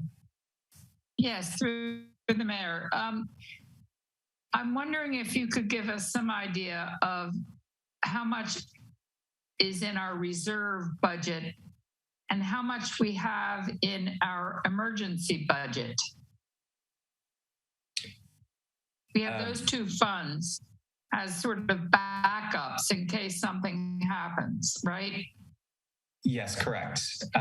Might be helpful to go back to that slide, Ken, where you showed the reserves. Give us 1 second.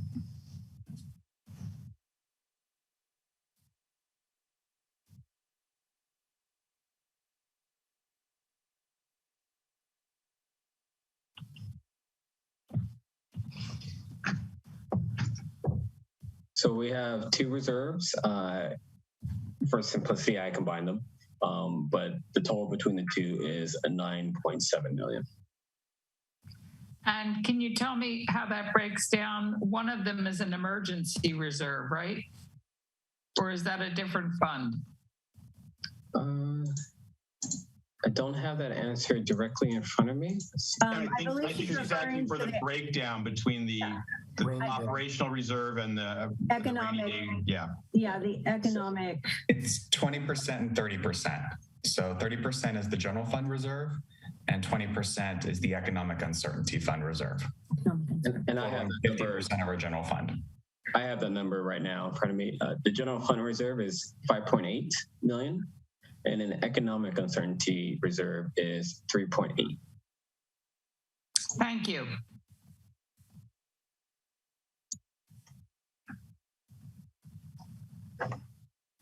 Other questions? Okay, I have one or two. So considering the new positions, and the administrative analyst. Now, is that actually a new position or is that going to be a vacant position? Like, Madam Mayor, these are both new positions that we're proposing to be added to the ongoing budget. And the manager, of course, would take an executive leadership role in overseeing these activities, which would relieve a good portion of my time dedicated to supervising these activities. Currently, they would still report to me, but would take that senior leadership position in overseeing the division. It would also incorporate our current community services management analyst, and then the admin analyst is a lower entry-level analyst type position that would provide support. And what this would allow is potentially a focus of one of the positions on economic development, one of the positions more on community services, and then the manager would oversee, the interaction of all those focuses in coordination with our partners. And the admin assistant is actually an existing classification that we already do have within the city. It's admin analyst, though. I'm sorry, administrative analyst. Sorry, we're doing interviews for admin assistant, so it's in my head. And is the intern position paid, the part-time? Yes, it is. Okay, those are the questions I have. Anybody else? All right. I have one more. Go ahead. How are we doing on our PERS fund?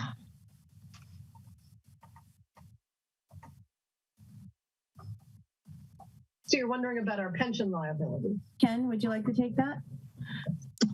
I don't have that answer in front of me. Last I checked, we were 70% funded. So let me see if I can pull it up quickly. And we should add that 70% funded is actually the standard that PERS recommends. Yeah. So we are actually much more fortunate than a lot of other jurisdictions in this area when it comes to our PERS amounts and our PERS liability. If you're referring to the retirement fund that the city holds, that is going to be 1.4 million. And the last I checked, it was 70% funded, but we can definitely look into that. Excellent. Good. Thank you. And is so our situation helped by much of our staff being PEPRA as opposed to classic PERS employees? I think that plays a huge role since there has been a tremendous amount of turnover within the city, and a lot of our employees are categorized as PEPRA. To be very frank with you, though, us not having an internal safety department, whether it's police or fire, is also a huge relief to our pension. Yes. I forgot about that. That's very I never forget about that. and could you just explain, like, for the public, the difference between classic and PEPRA? Like, yes. What are we talking about here? So when we talk about PERS, the classic retiree is someone who was hired into the PERS system prior or into a reciprocal, which means a system that PERS will acknowledge before 2013. There was a lot of rate adjustments and very generous formulas for people who were venturing into retirement, knowing that a lot of the cities were going to have issues funding these the pension funds, and therefore accumulating a lot of liability. In 2013, PERS decided to go the route of PEPRA, which I apologize, I don't know the acronym off the top of my head. However, that actually regulated the amount the cities put into a retirement fund for new employees going forward. There's a actual amount that the cities stop at in terms of contribution. And it helps the cities try to balance the funds that they are actually going to have to pay out. It also gave the cities an opportunity to revisit their medical liability, their OPEB, which we call the other pension, other post-employment benefits. Thank you. It gave the cities an opportunity to revisit their OPEB liabilities as well. And unfortunately, some cities decided to not include retirement health benefits, which actually saves a great deal of money moving forward in the future. However, that leaves the city to figure out ways that they can work with employees and make sure that when they do retire, there are options for them.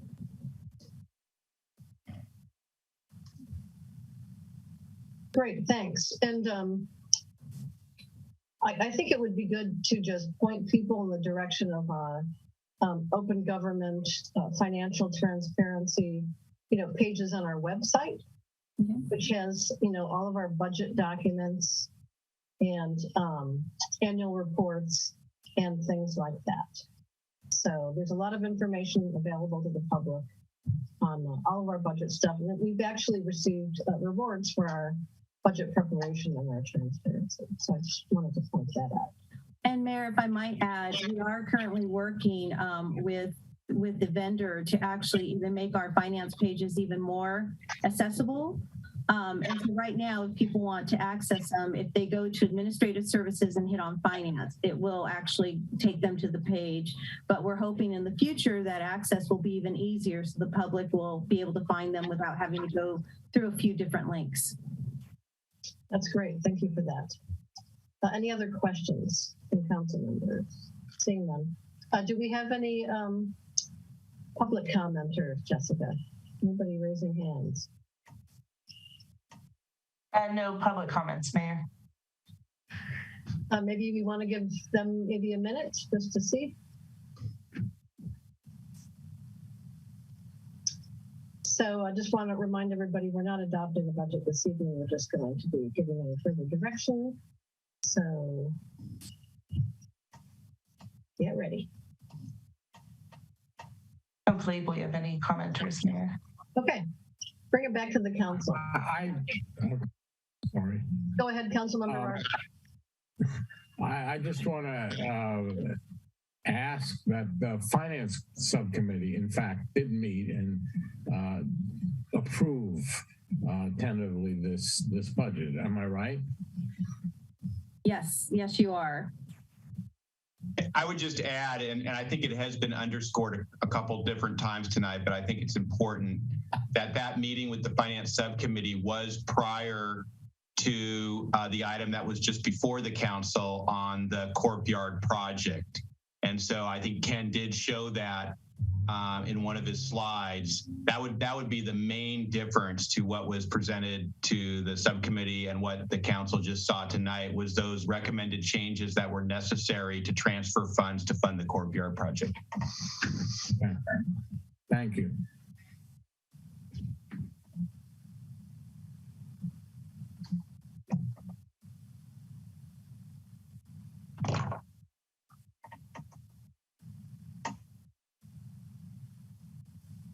Madam Mayor, I think you're either frozen or muted. Okay, can you hear me now? Yep. Any other comments from council members? Direction? Further questions? Guidance? Free association? I don't see I'm it. excited about the new department. I'm excited to see the job description. Yeah. I have to admit, go ahead, Councilmember Brownstone. Is it fair to say we have a balanced budget? Good. There's been some comments out in the public that we don't have a balanced budget. I hope this explains to those who are concerned. Not only do we have a balanced budget, but Vice Mayor Penrose pointed out, we actually have quite an enviable reserve, percentage-wise and dollar amount-wise, which still keeps us safe in emergencies, and we have a continually improving outlook on revenue. So, you know, COVID's unpredictable. That's why we have a big reserve. We don't know when we'll have a huge flood. Don't know when there might be an earthquake. So that's why we keep that money in reserve. And it's just worth repeating because, you know, new people keep coming in and listening to our budget. And sometimes it's a little late at night.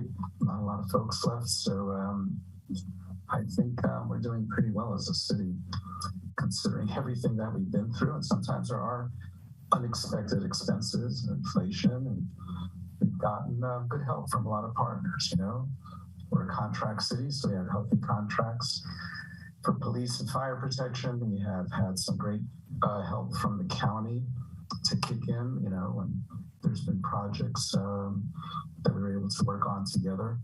So, you know, having a balanced budget doesn't happen in a vacuum. There's a lot of folks working in the background and looking at a lot of factors and adjusting all through the year. So I really want to thank staff for doing an excellent job in helping us, you know, make these decisions and making sure we're continuing to do capital improvement projects and fund those as well, because we did have to halt some of that during COVID when revenues dropped precipitously. So I think we're recovering really well. So just wanted to congratulate everyone on doing a good job, and looking at budgets is never pleasant on a personal level or group level, and I think we do a pretty darn good job. So thanks everybody, appreciate it. I have a question about the new division. Is there potential for the new personnel to do some focusing on events? You know, I think if there's anything we can use more of, it's more downtown events, outdoor events, somebody to, you know, look out for Carter Park and using it for some revenue generation. I mean, I'm assuming Carter Park was part of the economic development mission here. I would not be happy if it weren't, because it's going to be, a major asset. So I would recommend building some events, management, or at least helping others manage it and stimulating interest in events and organizing those events. I think the events have the potential to drive, like the Wine and Jazz Festival, to drive more economic activity. So I'd like to see that included in there. I have to admit that I think staff has done a great job balancing, all the pieces out here. And I do worry, though, that there are storm clouds on the horizon. I'm reading, I don't know if you can trust the mainstream media entirely.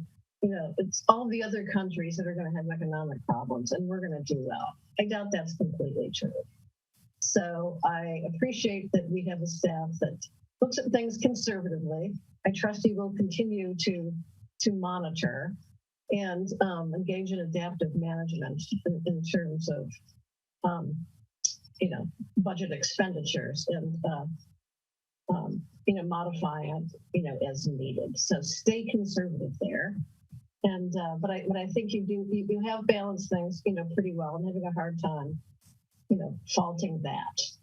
And it feels good to be ahead of a lot of other communities that are not doing so well, haven't done the sort of planning that we've done, and or had the good finance staff that we have. So I'm going to join the herd on this budget.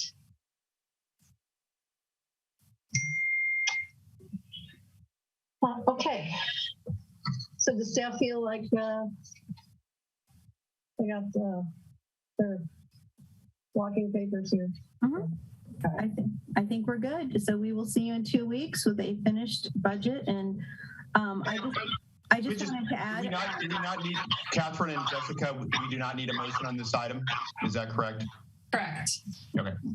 I just wanted to add something that we actually told the Finance Committee, but I wanted to share with the full council, is that we have a great plan for our cover and the inside of our budget this year. Last year, we focused on local artists through the Coastal Arts League. This year, we're focusing on recipients of our grant program. So we're going to highlight the nonprofits in our community with pictures and a brief description, so we can actually emphasize the partnership that we're doing. I think that's a great idea. Looking forward to seeing it. So thank you, Lisa. Thank you, Ken. Thank you, Brian. Thank you, Matt. Thank you, Bob. All right. Moving on to commission and committee updates. Do we have any of those? Matthew, Jill? Yes, I'll go first since my camera's on. We met with the Recreation Commission last week and had a great meeting. Covered two topics. The first was an update on the efforts to create the commemorative mural for the Pumpkin Festival downtown. We had run into some concerns, but got through those.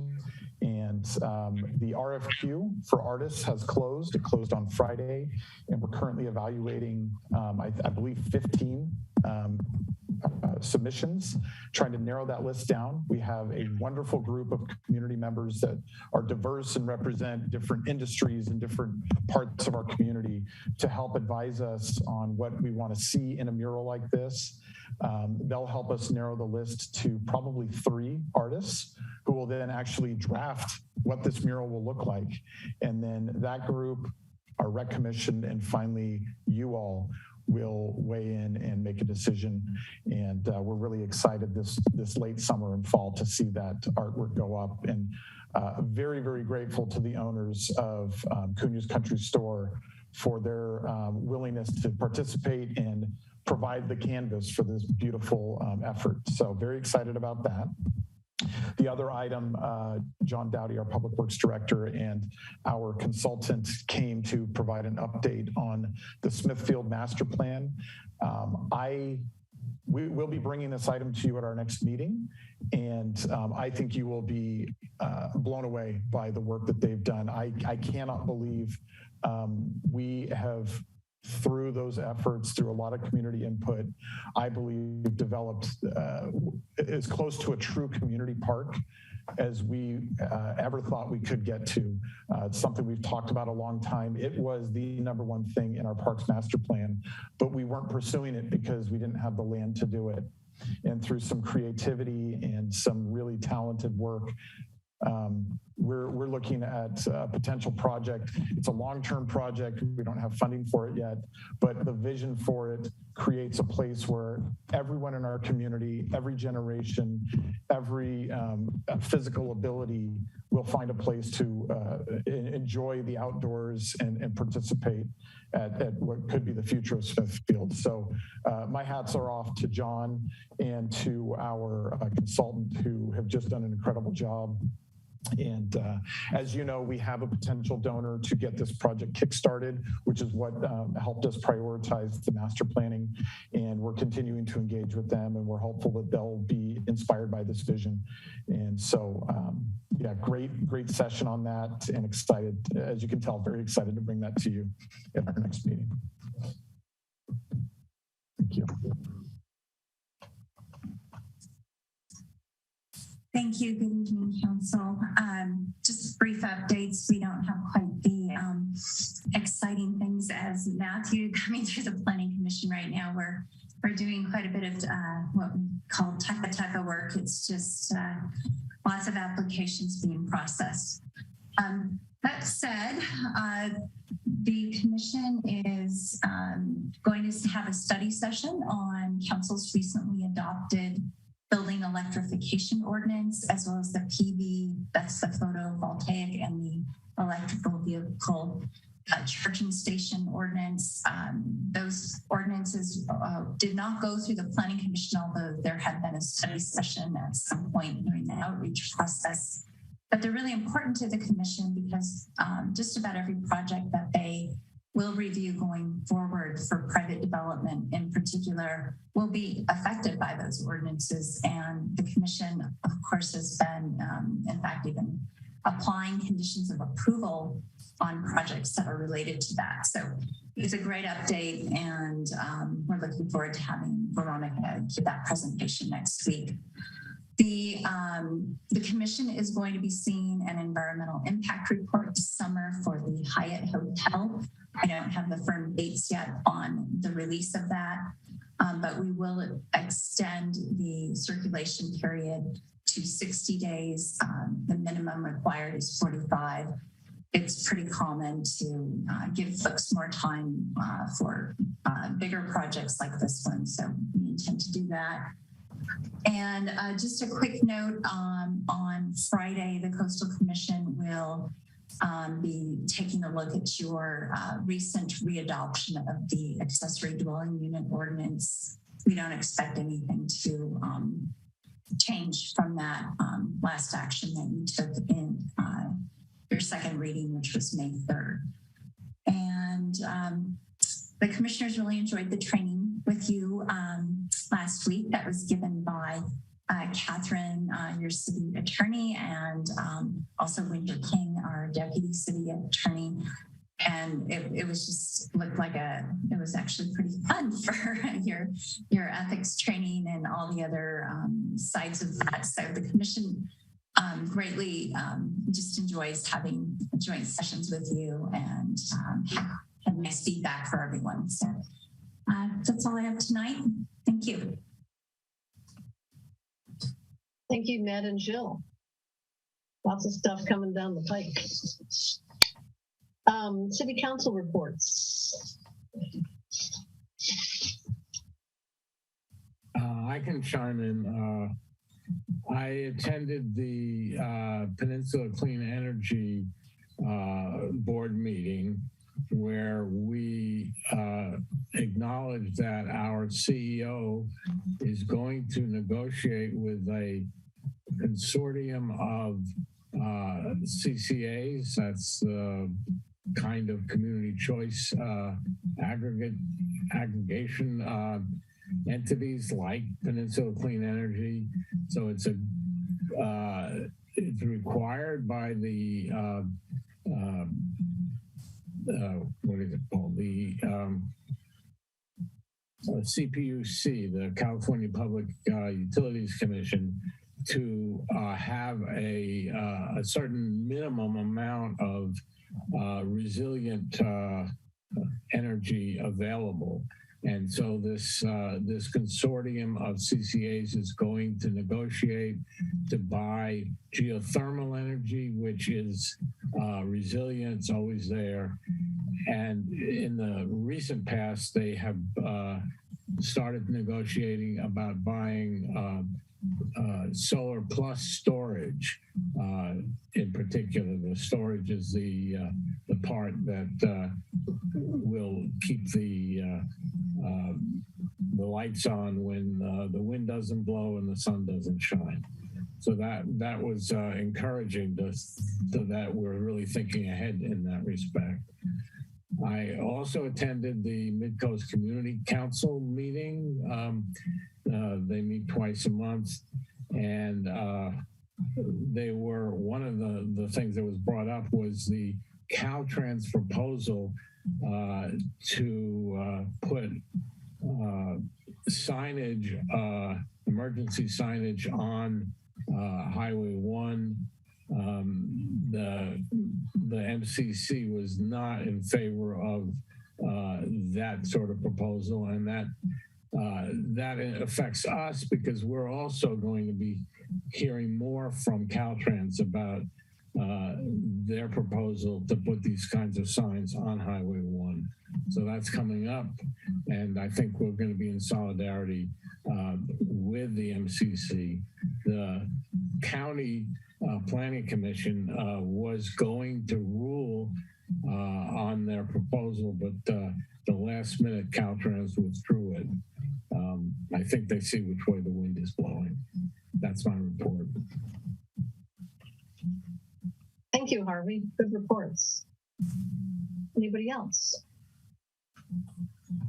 So I attended a one shoreline meeting. That's the San Mateo County Flood and Sea Level Rise Resilience District. And we're launching a project. It's a really big, very expensive project to do a combination of hard infrastructure and natural infrastructure to protect the south end of San Francisco International Airport. And we're also looking at a project to, on the north part of the airport, to protect, that part of it. Very expensive project. The Coastal Conservancy, through the beneficence of Speaker Pro Tem Kevin Mullen, was given $8 million to help fund this project, both the staff time and the actual initial capital work to do that. And it's actually part of One Shoreline's Bay program, which is going to tie all the pieces of the Bay shoreline together with planned projects so that they all, merge together. And One Shoreline is hoping to get some funding in the current state budget to start doing the planning for all the remaining pieces.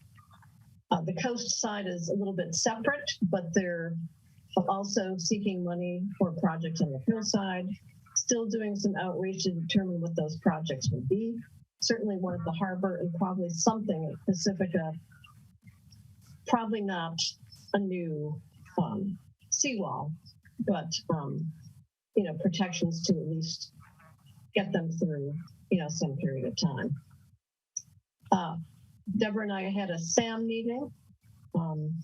We are struggling with the non-domestic wastewater program and trying to divvy up responsibilities between the agencies and SAM, and also coming up with a rational fee structure. And I also attended the the vigil that Alas had last week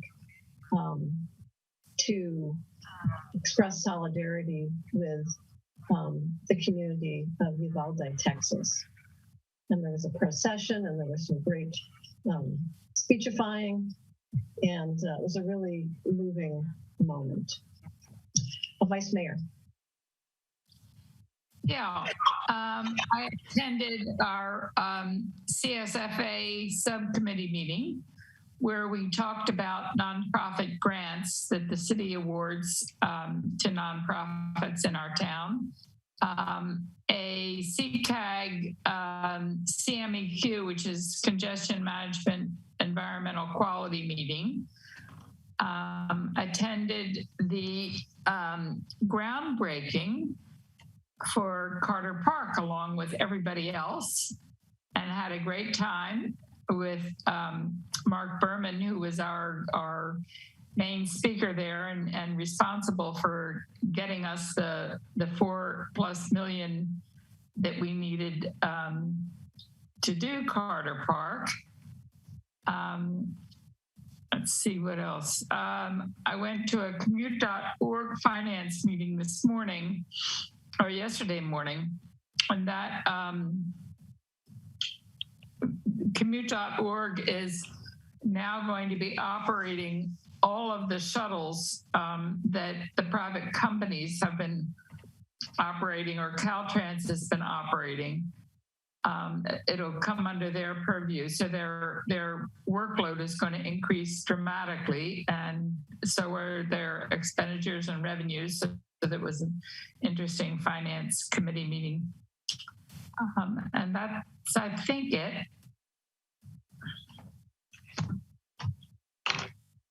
Anybody else?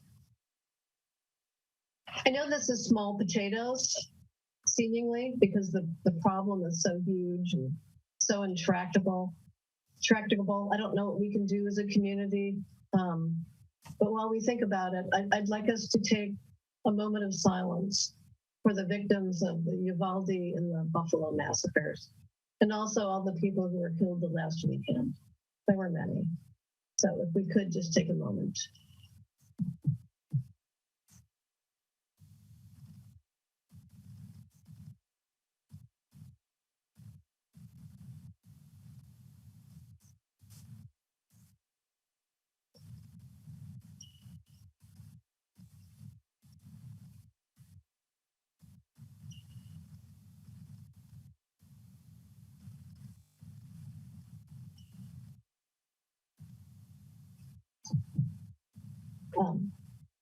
I do want to acknowledge Councilmember Jimenez, who I thought gave very inspirational remarks at the Alas gun vigil.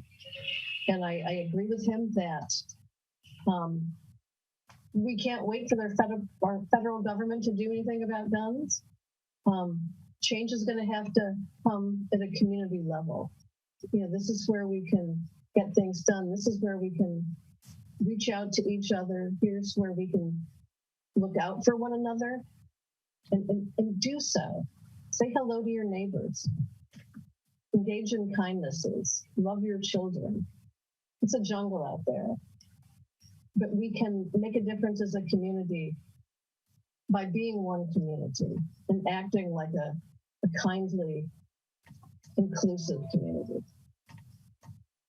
So I'll get off my soapbox and just say good night, and this meeting is adjourned. Thank you, everyone. Thank you, everyone. Great, thank you. Good night. Good night.